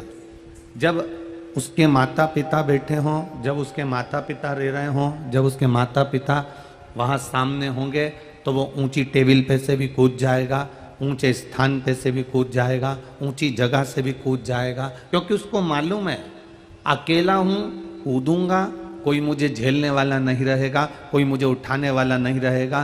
पर जब उसके माता पिता सामने होते हैं तब वो टेबल पे से कूद जाता है, पलंग पे से कूद जाता है, ऊंची जगह पे से कूद जाता है, क्योंकि उसको मालूम है कि सामने मेरे माता पिता बैठे हैं। हमको जिस दिन ये समझ में आ गया कि मेरे मस्तक पर, मेरे हृदय में, मेरे चित्त में, मेरे वृत्ति में, मेरे मन में मेरा महादेव बैठा है, तो आप भी कहीं पर भी कूद सकते हो। जब आपकी वृत्ति में आ जाएगा कि शिव मेरे साथ में है, भगवान भोलेनाथ मेरे साथ में है, तो आप कहीं पर भी कूद सकते हो। ये काम करना है कर लूंगा, वो काम करना है कर लूंगा। क्यों? क्योंकि काम मैं नहीं करता, प्रभु आपकी कृपा से सब काम हो रहा है।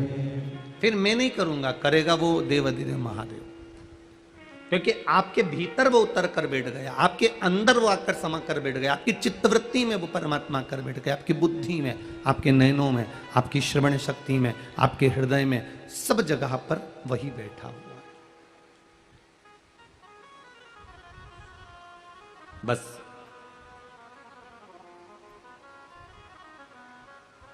जितना समय मिले उतना भगवान का भजन करो, जितना समय मिले उतना मंत्र जाप करो, जितना समय मिले उतना भगवान का कीर्तन करो।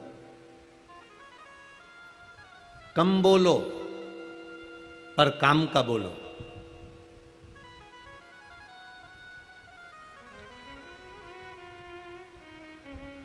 कम बोलो, काम का बोलो। नेपाल से लोग इंडिया जाते हैं और इंडिया से लोग नेपाल आते हैं। अब इनका खुद का मोबाइल तो काम करता नहीं है। बोलो रे जी हाँ, करता है क्या? नहीं करता। खुद का मोबाइल तो काम करता नहीं है, तो कहाँ जाते हैं वो? एसटीडी पीसीओ पर जाते हैं। बोलो बोलो, सही है कि गलत है? अब वो इंडिया में, नेपाल का व्यक्ति अगर इंडिया पहुंच गया तो वो एसटीडी पर जाएगा, और यहाँ का व्यक्ति अगर इंडिया गया है तो एसटीडी पीसीओ पर जाएगा। तो वो एसटीडी पीसीओ पर जब बात करता है उसका पैसा लग रहा है, इसलिए उतनी बात करता है जितनी उसको काम की कहना है। अब वो क्या बहुत घंटों तक उठा के बात करता रहेगा? जीजी ने रोटी खाई कि नहीं खाई, काका जी गया कि नहीं गया, गाय को पानी पिलाया कि नहीं पिलाया, छत पे पक्षी आया कि नहीं आया, कबूतर को दाना दिया कि नहीं दिया, पीछे गए थे कि नहीं गए थे, खेत पर कौन गया था, ट्रैक्टर कहाँ रखा हुआ है, ट्रैक्टर का पहिया कैसा है, ट्राली का पहिया कैसा है, गाड़ी की डिक्की में सामान क्या क्या रखा है। फालतू की बात करेगा क्या? नहीं करेगा। एसटीडी पर गया है तो एसटीडी पर जाने पर जब वो थोड़ी सी देर कॉल लगाता है तो केवल काम की बात करता है। मैं वीरगंज पहुंच गया हूं, कथा में बैठ गया हूं, घर पे सबको कह देना आराम से भोजन कर रहा हूं, कथा को सुन रहा हूं, चिंता बिल्कुल मत करना। 5 बात में उसने पूरी बात खत्म कर दी और तुरंत कॉल को रख दिया एसटीडी पर, क्योंकि उस जगह पर उसको मालूम है कि ये एसटीडी है, यहां पर जितना बोलेंगे उतना पैसा लगेगा, काम की बात बोलेंगे तो सब अच्छा रहेगा। उसी तरह परमात्मा के मंदिर में जाओ, एसटीडी से काल दूसरी जगह लग रहा है, वहां पर तुम उतना ही बोल रहे हो जितना लग रहा है। भगवान के मंदिर जाना, देवालय जाना, परमात्मा की चौखट पर जाना, शिवालय जाना, वहां बैठकर परमात्मा के सामने उतना ही बोलना जितना तुम परमात्मा तक सूचना पहुंचाना चाहते हो, उससे अधिक नहीं बोलना। आप उतना बोलो जितना उसके द्वार पर जाकर हम सूचित कर दें, उसकी चौखट पर जाकर सूचित कर दें, उसके द्वार तक हम सूचित कर दें, उससे ज्यादा नहीं।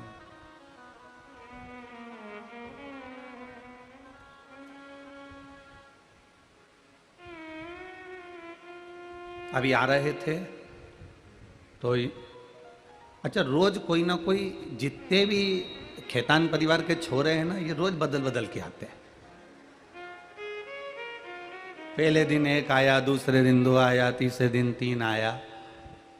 तो भगवान से यही कृपा बनी रहे खेतान परिवार पर कि ऐसी कथा जैसे 7 दिन की है, ऐसी 2-4 महीने की हो और इनका वंश ऐसी बढ़ता रहे।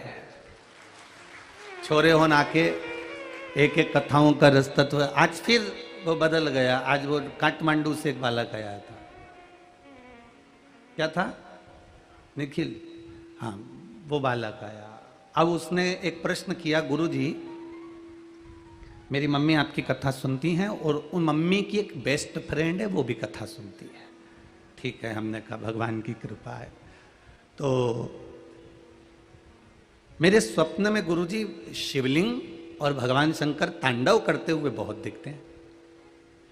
तो हमने उनसे कहा, देखो बाबू, भगवान शिव अगर तांडव करते दिखें तो ये समझ लो कि कहीं ना कहीं आपको क्रोध जागेगा या कुछ अपने मुख से कहीं निकल जाए। पर शिवलिंग का जिसको स्वप्न में दर्शन होता है तो समझ लो कि उसकी कोई नई राह खुलने वाली होती है और कोई नया काम होने वाला होता है। ये स्वप्न में अगर शिवलिंग दिख रहा है तो अब उस बालक ने कहा, गुरुजी मैंने सपना देखा था, उसके बाद 15 दिन हो गए, अभी तक तो कोई राह नहीं खुली। अब बच्चे भी बड़े एबले और वो भी खेतान परिवार के, तो उन्होंने कहा अभी तक राह नहीं खुली। हमने उस बच्चे के लिए एक बात कहना चाहिए, पर कहते कहते कहते कहते कथा स्थल पर पहुंच गए तो हम बोल नहीं पाए। भगवान कब राह खोलता है? अब एक बात याद रखना, वो बालक अगर कथा सुन रहा हो तो ध्यान में रखना, और आप भी सुन रहे हो तो ध्यान रखना। पहले एक घड़ी चलती थी, इतनी बड़ी गोल कलर की, टेबल पे रखी रहती थी, उसको अलार्म घड़ी कहते थे। किस किसने देखी है? सबने देखी है अलार्म घड़ी। उसमें चाबी भर दी जाती थी पीछे से, और पीछे से चाबी भर देते थे, उसमें चाबी भरने के बाद उसमें समय डाल देते थे, और वो घड़ी उस समय पर, जो समय उस घड़ी में डाला जाता था उस समय पर वो घड़ी जम के बोलो बज जाती थी। अब जिस समय पर तुम घड़ी की चाबी भर रहे हो उस समय घड़ी बजती है क्या? घड़ी की चाबी भरते समय घड़ी नहीं बजती, घड़ी में चाबी भरते समय घड़ी नहीं बजेगी। पर वो घड़ी की आदत है, जो समय तुमने घड़ी में डाला कि इतनी बजे बजना है, वो घड़ी बाद में उस समय पर बज जाती है जो समय आपको चाहिए था। उसी तरह हम आज स्वप्न देखते हैं, स्वप्न में शिवलिंग देखते हैं, हम आज शंकर जी के मंदिर जाते हैं, हम आज भगवान शंकर पर एक लोटा जल चढ़ाते हैं, हम आज भगवान शंकर को बेलपत्र चढ़ाते हैं। भले हमारा काम आज नहीं हो रहा, पर घड़ी कभी ना कभी तो बजेगी। तुम शंकर के मंदिर गए हो तो कभी ना कभी तो उसका फल मिलेगा। तुम शिव जी के मंदिर गए हो तो उसका फल कभी ना कभी जरूर मिलेगा। तुम भगवान शंकर की चौखट पर गए हो तो उसका फल तुम्हें जरूर कभी ना कभी मिलेगा। तुम भगवान के द्वार गए हो तो उसका फल तुम्हें जरूर मिलेगा। तुमने अगर शिव महापुराण की कथा को पंडाल में बैठकर श्रवण किया है, टीवी पर सुना, मोबाइल पर सुना, उसका फल कभी ना कभी जरूर मिलेगा। आपका और हमारा मिलन तो कभी हुआ नहीं। एक पत्र आया, देखिए।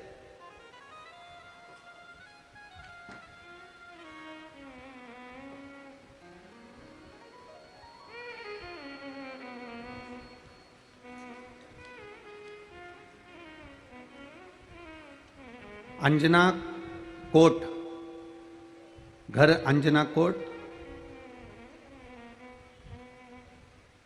प्रखंड मोतीपुर, जिला मुजफ्फरपुर, बिहार की रहने वाली हूं। कहीं बैठी हो तो हाथ हिलाइएगा।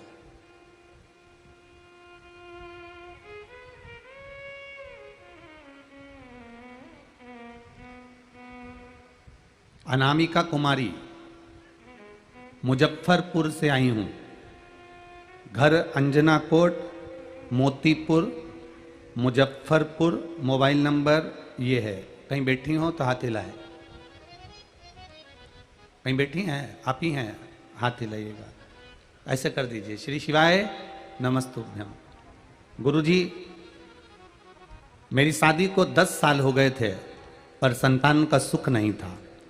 सारे डॉक्टरों से इलाज करवाया, दूर दूर तक हम इलाज करवाने के लिए गए, पर संतान का सुख नहीं हुआ। हमारे परिचित ने कहा कि टीवी पर कथा आती है, केवल टीवी के सामने बैठकर आस्था चैनल पर कथा सुनना और बाबा से प्रार्थना करना। सियोर वाला महाराज कुछ कुछ बता देता है कभी कभी। बस टीवी के सामने कथा सुनना चालू करा और आपने पशुपतिनाथ के व्रत का वर्णन करा। तुमरुका जी की सफेद आंकड़े की जड़ वाला प्रयोग बताया। बस मैंने सारे डॉक्टरों का इलाज करवा चुकी थी, आखिरी में हार चुकी थी। शादी के 10 साल निकल गए थे, संतान का सुख नहीं था। पर बाबा की कृपा से जब मैंने पशुपतिनाथ का व्रत करा और सफेद आंकड़े की जड़ का प्रयोग करा तो 10 साल के बाद बाबा ने मेरी गोदी भर दी। उस बच्चे को लेकर मैं यहां आई। बच्चा आया है साथ में, ले आओ ले आओ ले आओ, जल्दी लाओ। 10 साल के बाद बाबा की कृपा से मेरे घर संतान की प्राप्ति हुई है। मेरा बच्चा 3 महीने का है, इसलिए मैं उसको यहाँ पर प्रणाम कराने के लिए लेकर आई हूँ। बाबा की कृपा, उसकी उदारता, ये शिव तत्व है, ये औघड़ी है। हमने उसका भजन किया, फिर निवेदन करेंगे, घड़ी में आप समय भर दीजिए। आपने घड़ी की केवल चाबी भर दी, आपने घड़ी में चाबी भर दी है, आपने घड़ी के अंदर चाबी भर दी है। राम जी ही कृपा करने वाले हैं। घड़ी के अंदर चाबी भर दी है, और घड़ी में अगर आपने चाबी भर दी, फिर भरने के बाद आप छोड़ दो।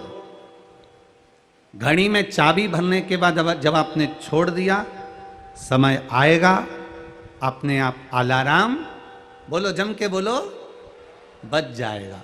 आप शंकर जी के मंदिर में जाकर जल चढ़ा दो, आप शिव जी का गुणगान कर लो, आप शंकर जी पे 1 लोटा जल चढ़ा दो, आप शंकर जी पे बेलपत्र चढ़ा दो, आप श्री शिवाय नमस्तुभ्यम का मंत्र जाप कर दो।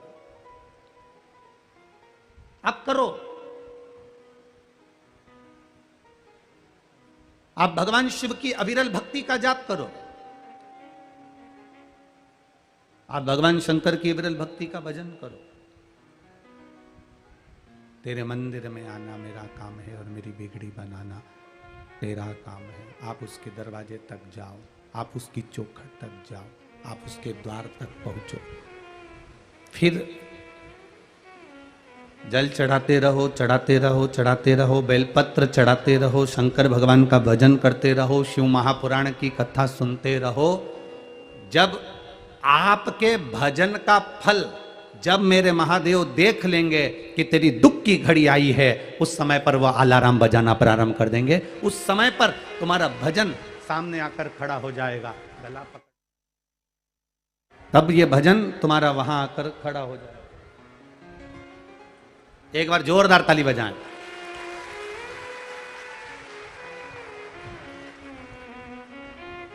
बोल काशी विश्वनाथ भगवान की, डोलेश्वर महादेव की, कुबरेश्वर महादेव की।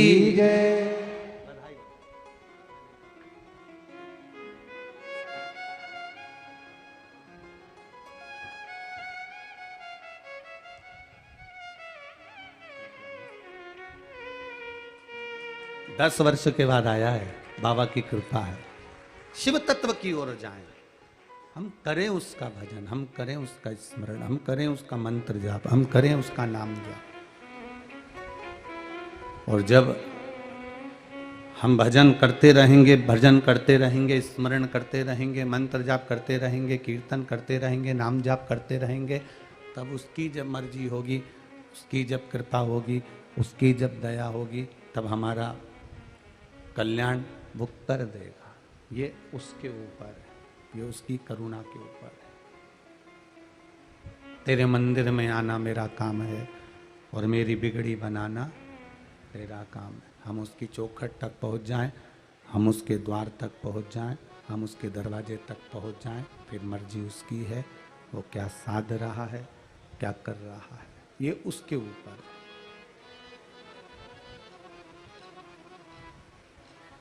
मत बुरे कर्म कर बंदे, वरना पछताएगा, भगवान की आंखों से तू बच नहीं पाएगा, तू बच नहीं पाएगा। अरे ओ अज्ञानी मत कर नादानी, अरे ओ अज्ञानी मत कर नादानी, तेरे कर्म का फल भी तू ही पाएगा, जैसा किया तूने तेरे आगे आएगा। मत बुरे कर्म कर वंदे वरना पछताएगा। भगवान की आंखों से तू बच नहीं पाएगा, तू बच नहीं पाएगा। हम अपना कर्म किए जाएं, हम अपना भजन किए जाएं, हम अपना मंत्र जाप किए जाएं, हम अपना श्री शिवाय नमस्तुभ्यं किए जाएं, हम अपना पंचाक्षर मंत्र नमः शिवाय जपे जाएं, हम अपना षडाक्षर मंत्र ओम नमः शिवाय जपे जाएं। जब उसको कृपा करना होगी तब वो कृपा अपने आप कर देगा, और ऐसी कृपा करेगा कि हाथ पकड़कर भव से पार उतार देगा। इससे बढ़कर सुख और कोई चाहिए नहीं।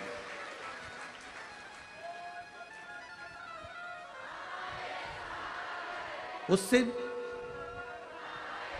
ज्यादा सुख का अनुभव क्या होगा, वो करेगा।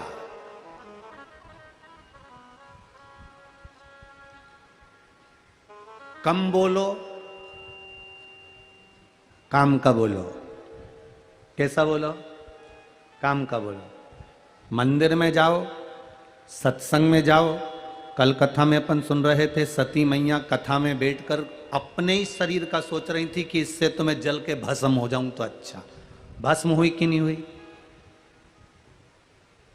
आप में से कई लोग ऐसे भी होते हैं, दूर से आए होंगे, जगह बैठने की नहीं मिली होगी, खड़े होंगे तो अपने मन में सोच रहे हैं काय को आ गया, परेशान हो गया, धूप में खड़ा हूं, गर्मी इतनी तेज पड़ रही है, बहुत परेशान हो गया। अब कथा में खड़े होकर तुम भगवान का भजन करने आए हो कि अपने आप को कोसने आए हो? यदि आप खड़े होकर यहां अपने आप को कोस रहे हो तो फिर तैयारी कर लेना कि जिंदगी भर कोसने को ही प्राप्त होगा।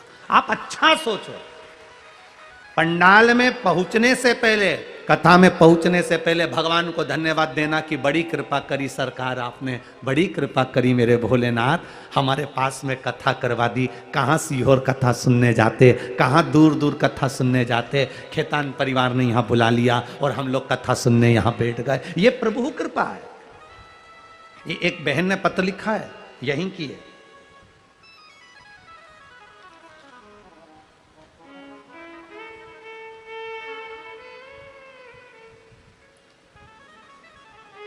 मेरा नाम संगीता मिश्रा है, मैं बीरगंज के निवासी हूं, ward number 16, Ganesh toll, Nagwa, Parsa जिला।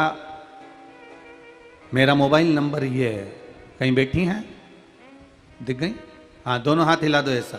हाँ, ठीक ठीक ठीक, दिख गए। श्री शिवाय नमस्तुभ्यं। मैं संगीता मिश्रा, मैं बीरगंज के निवासी हूँ, ward number 16, Ganesh toll, Nagwa, Parsa जिला। मेरा मोबाइल नंबर ये है। गुरुदेव श्री शिवाय नमस्तुभ्यम। बीरगंज में रहते रहते जीवन निकल गया, पर बाबा की कृपा का मैं क्या बखान करूं। आज तक पास में पशुपतिनाथ थे पर जाना नहीं हुआ। काम में इतने व्यस्त रहते थे, परिवार में, घर में कोई जाने का मन नहीं करता था, ना कभी कथा सुनते थे, ना कहीं जा पाते थे, ना कभी मंदिर देवालय। पर गुरुदेव टीवी के माध्यम से एक बार केवल चैनल चालू करते करते आपकी कथा मिल गई, और वो कथा में ऐसा मन लग गया कि बस कथा सुनी, और सुनने के बाद पशुपतिनाथ और डोलेश्वर महादेव सब दर्शन बाबा ने करा दिए। ये शिव कृपा। हमने ना जाने कौन सा पुण्य करा होगा जो ये कथा बीरगंज में हो गई। बहन, बीरगंज वालों का तो पुण्य है, साथ में यह खेतान परिवार का कोई पुण्य उदय हुआ तो ये कथा हो गई। 71 पीढ़ी को तार देती है शिव महापुराण की कथा। किसी एक पीढ़ी से मतलब नहीं होता। बैठो बहन, एक पीढ़ी से मतलब नहीं है, 71 पीढ़ी।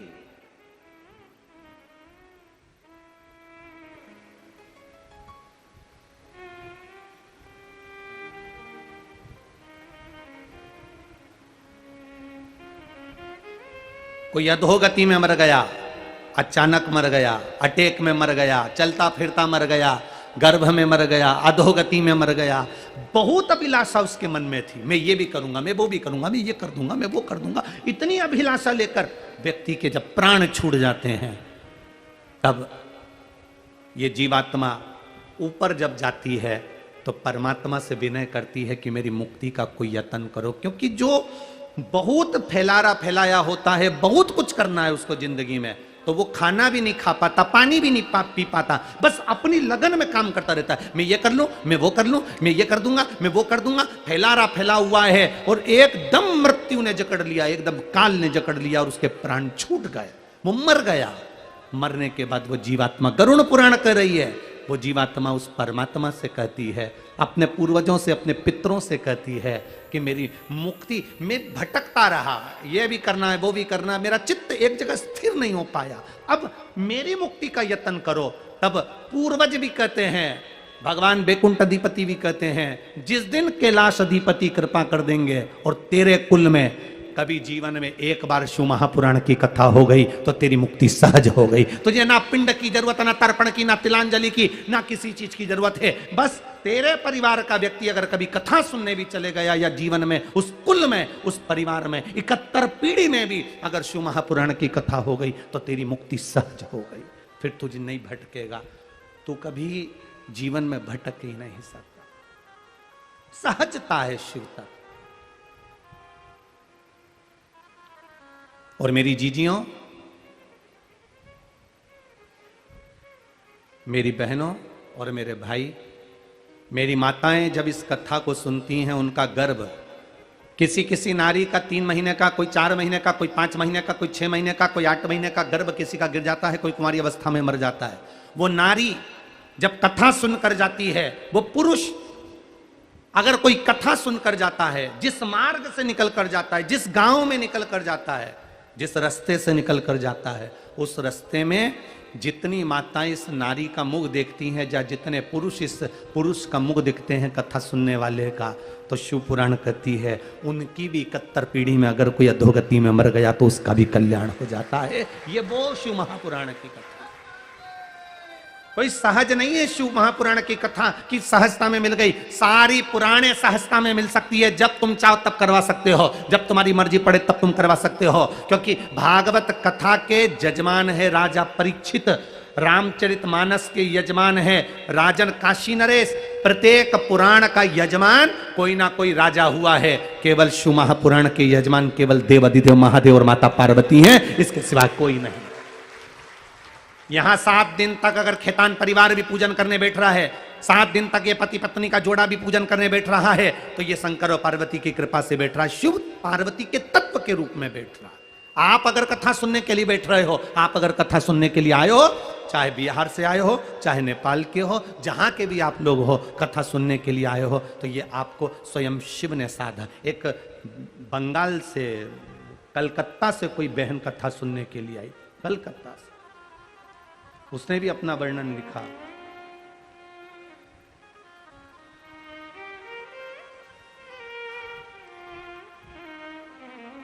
अंजलि साव कलकत्ता हावड़ा से कथा सुनने आई है। अंजलि साव कलकत्ता हावड़ा से आई है।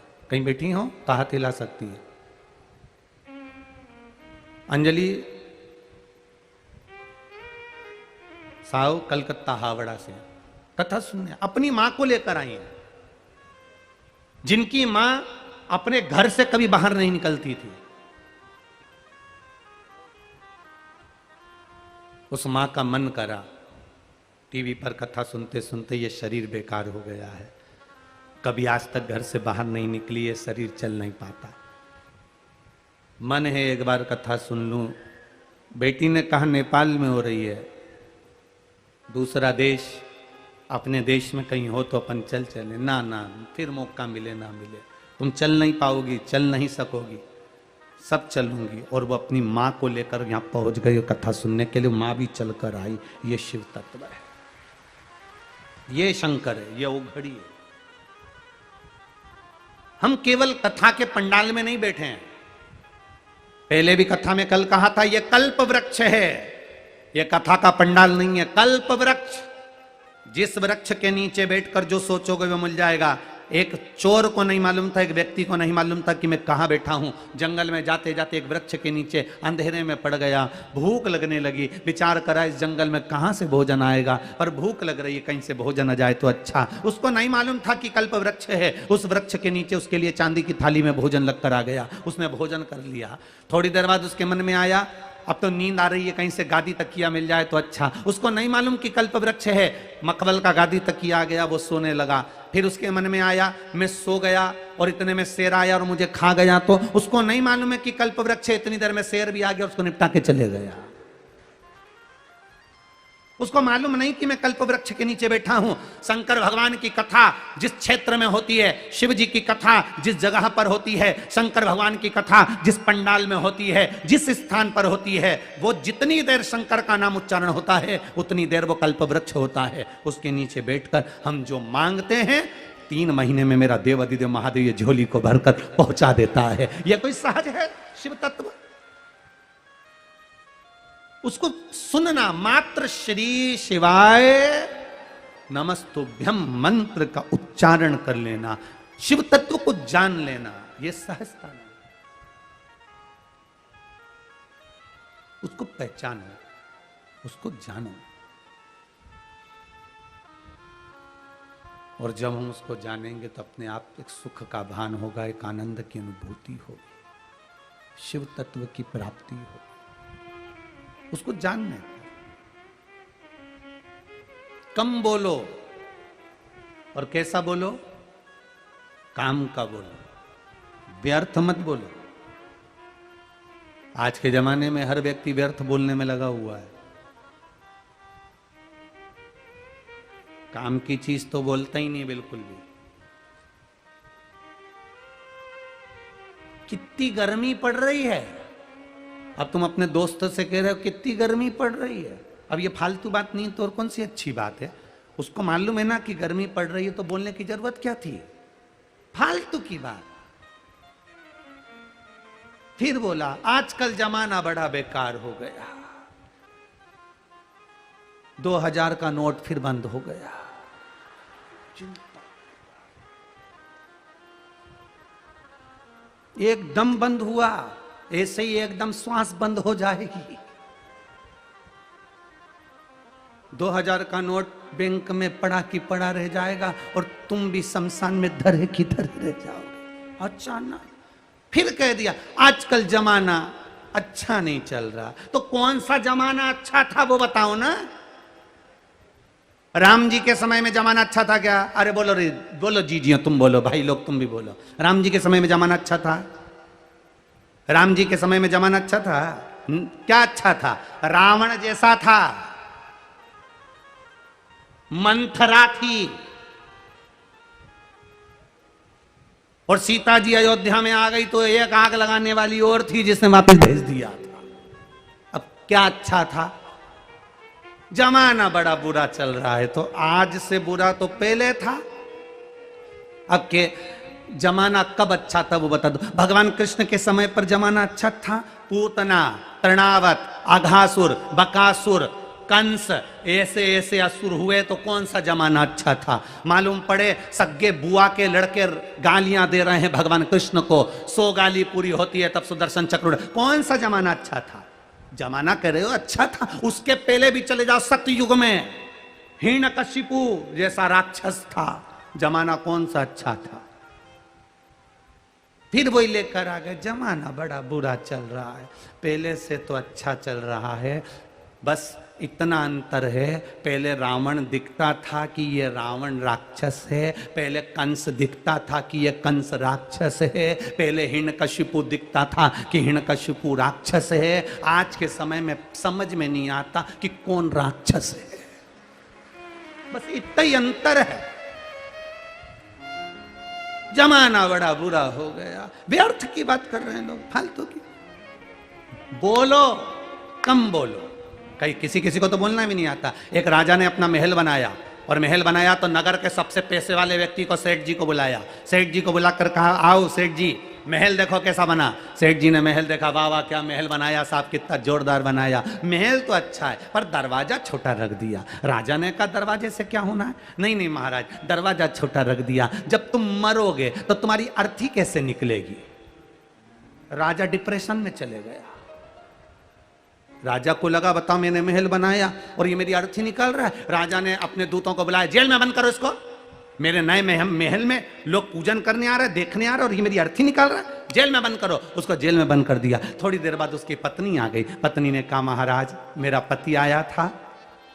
राजा ने कहा तेरा पति आया था, उसको बोलने के लक्षण नहीं है क्या, क्या इतना जोरदार महल बनाया। राजा तू मरेगा तो तेरी अर्थी कैसे निकलेगी। इतने में पत्नी बोली महाराज मेरे पति को बोलने के लक्षण नहीं है, उसको क्या करना, अर्थी कैसे निकलेगी, राजा को काट काट के निकाल देंगे। राजा चक्कर खा के नीचे गिर गया।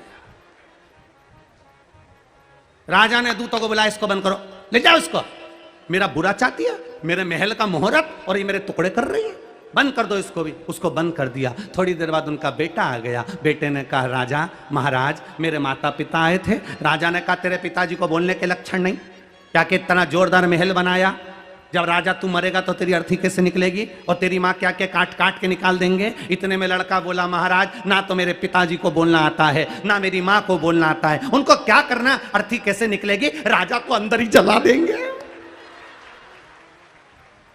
भीतर राजा ने दूतों को बुला कर पानी पिलाओ,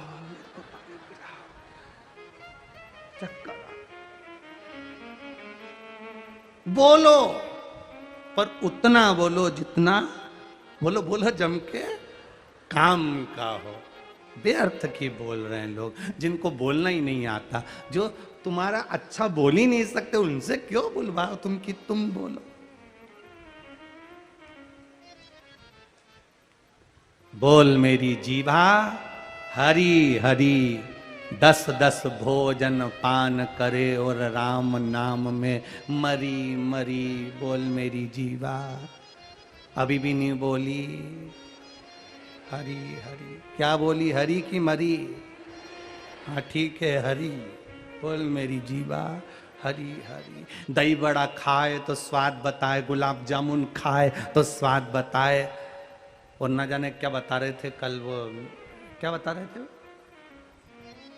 हाँ मोमो, क्या क्या फिर से बोलिए, हाँ मोमोस, हाँ मम्मी का मोसा होगा कोई, क्या क्या मोमोस खाए तो स्वाद बताए, और वो मीन मीन चाउमीन वो खाए तो स्वाद बताए। ये जीवान कितनी विचित्र है, हर चीज का स्वाद बताती है, खाने के नाम सबसे आगे रहती है, सब खाएगी। और जो भगवान का भजन गाने का समय आ जाए, थोड़ी देर सिर पे पल्लू लेके माला लेने बैठी, उतनी देर में राम।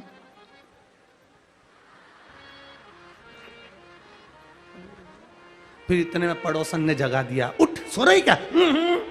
सो नहीं रही। फिर भगवान भाग रहा था तो बुला रही थी, सो थोड़ी अब स्वाद। बोल मेरी जीवा, अरे अच्छे से बोलो, मरी मरी की हरी हरी, हरी हरी राम नाम में मरी मरी। वो जिभ्या बड़ी विचित्र है, इतनी सारी इंद्रियों में सबसे विचित्र है जिभ्या। एक दिन इस जिभ्या ने दांतों से कह दिया तुम मेरे 32 भाई हो रहे, तुम्हारी कोमल कोमल एक ही बहन है, इसका ध्यान रखना, तुम मुझे काट मत देना। 32 दांतों ने सौगंध खा ली, बहन हम तुझे कभी नहीं काटेंगे, हम तुझे कभी नहीं काटेंगे, पर तू कृपा करना किसी से आड़ा टेढ़ा मत बोल देना, नहीं तो 32 की 32 निपट जाएगा।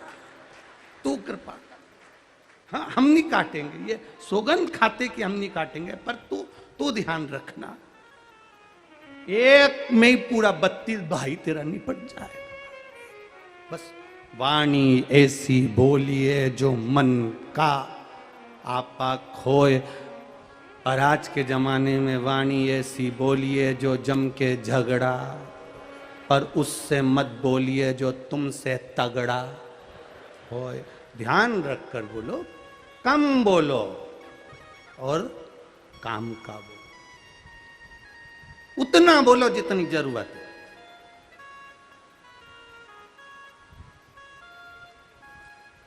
बड़ा विचित्र संसार है, बड़ा विचित्र। समझो, एक बहू निकल कर जा रही थी, कांच का गिलास रखा था, ठोकर लग गई। सास ने चिल्लाकर कहा, देखकर नहीं चल सकती है, अंधी हो गई है, अकल नहीं है, यही सीखा अपने माँ बाप के यहां से। बहू ने कह दिया, मम्मी गलती हो गई, अब गलती नहीं होगी, प्रणाम करा, बहू चली गई। दूसरे दिन सास निकल के आ रही थी, गिलास में ठोकर लग गई, गिलास फूट गया। अब कौन बोला?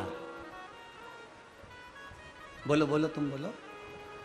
बहू नहीं बोली, फिर सास बोली, यही सीख के आई हो अपने माँ बाप के यहां से, गिलास यहां रखना था, ये गिलास रखने की जगह है, इतना बड़ा घर पड़ा हुआ, गिलास वहां रखना चाहिए कि बीच में रखना चाहिए? मतलब बहू गलती करे तो भी उसकी गलती।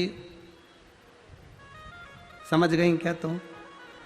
फिर नहीं बोलूं कथा, आगे चले। बहू गलती करे तो भी बहू की गलती, और सास गलती करे तो भी। गिलास यहां रखना था, किसने रखा यहां पर? कौन ने रखा? बस। तो समझो कि विचित्र जीवन है।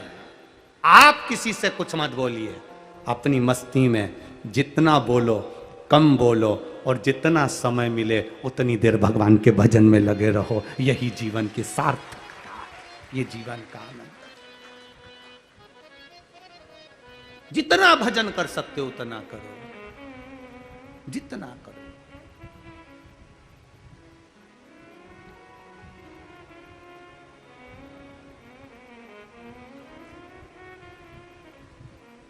ये जिह्वा जितनी भजन करेगी उतना सुख पाएगी, उतना सुख।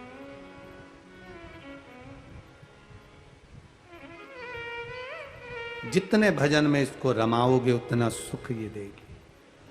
आलसी शरीर है, बहुत बहुत आलस भरा हुआ इस शरीर के अंदर, भजन में नहीं लगता ये मन। बड़ी मुश्किल से कथा में मन लगता है, लगाना पड़ता है, थोड़ी देर लगता है, उसके बाद फिर उच्चिष्ट हो जाता है, फिर उच्चिष्ट।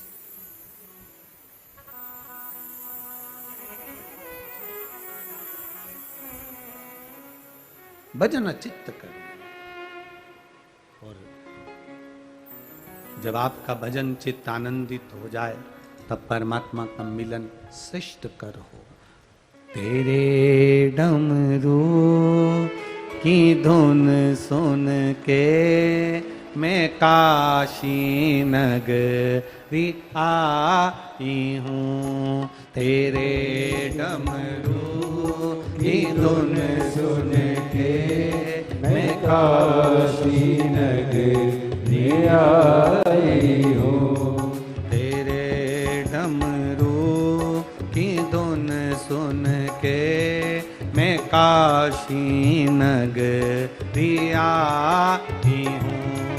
तेरे डमरू की धुन भाव से सुन गाइए। के मैं काशी नगरी आई हूँ। मैं काशी नगरी आई हूँ।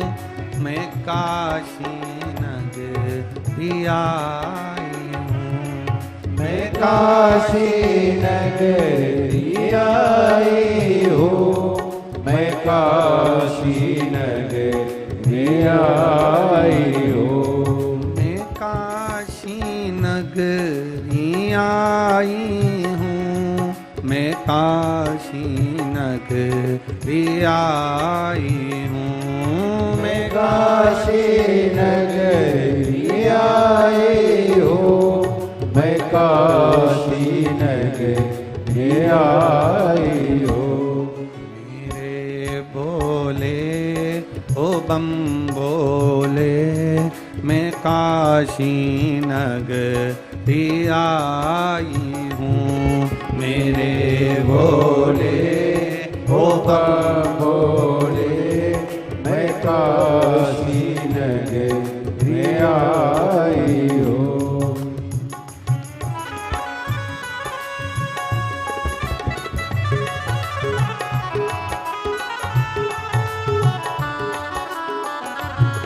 राधे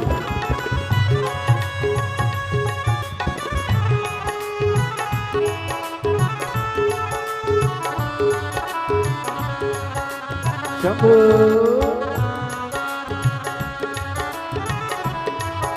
हरि बोल जय हो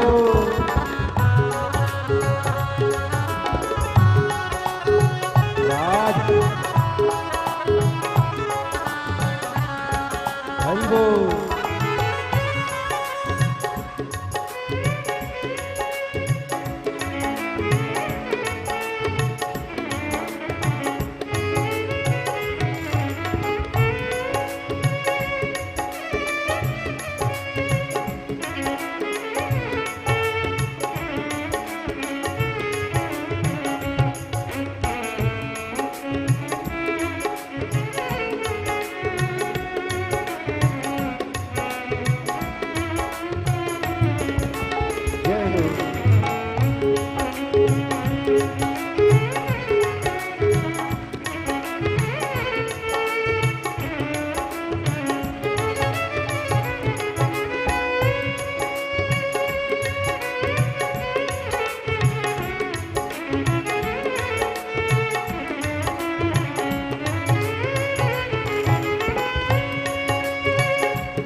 राधे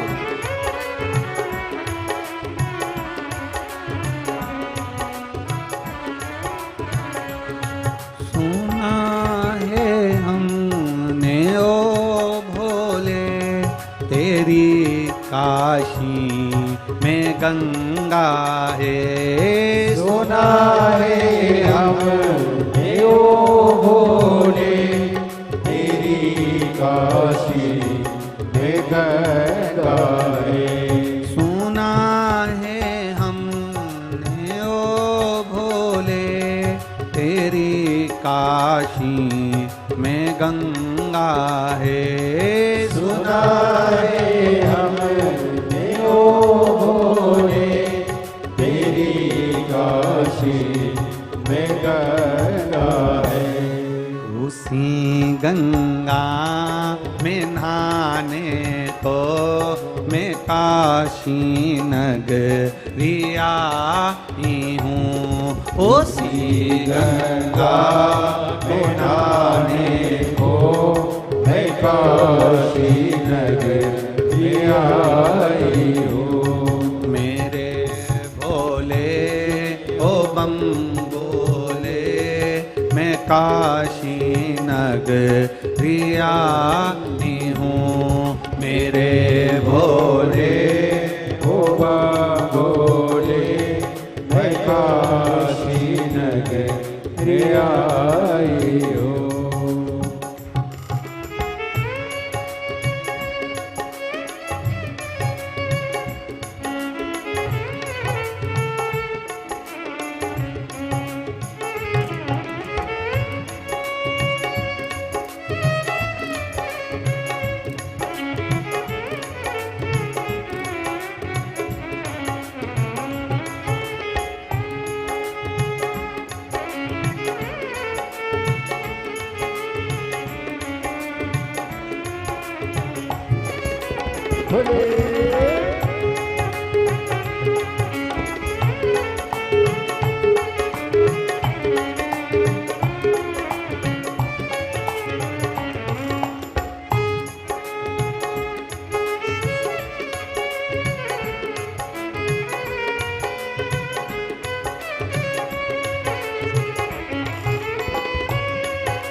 काशी में मुक्ति है।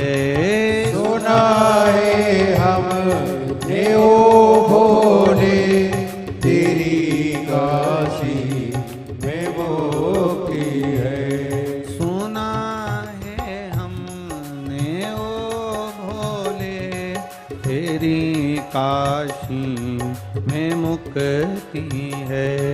सुना है हमने ओ भोले तेरी काशी में मुक्ति है।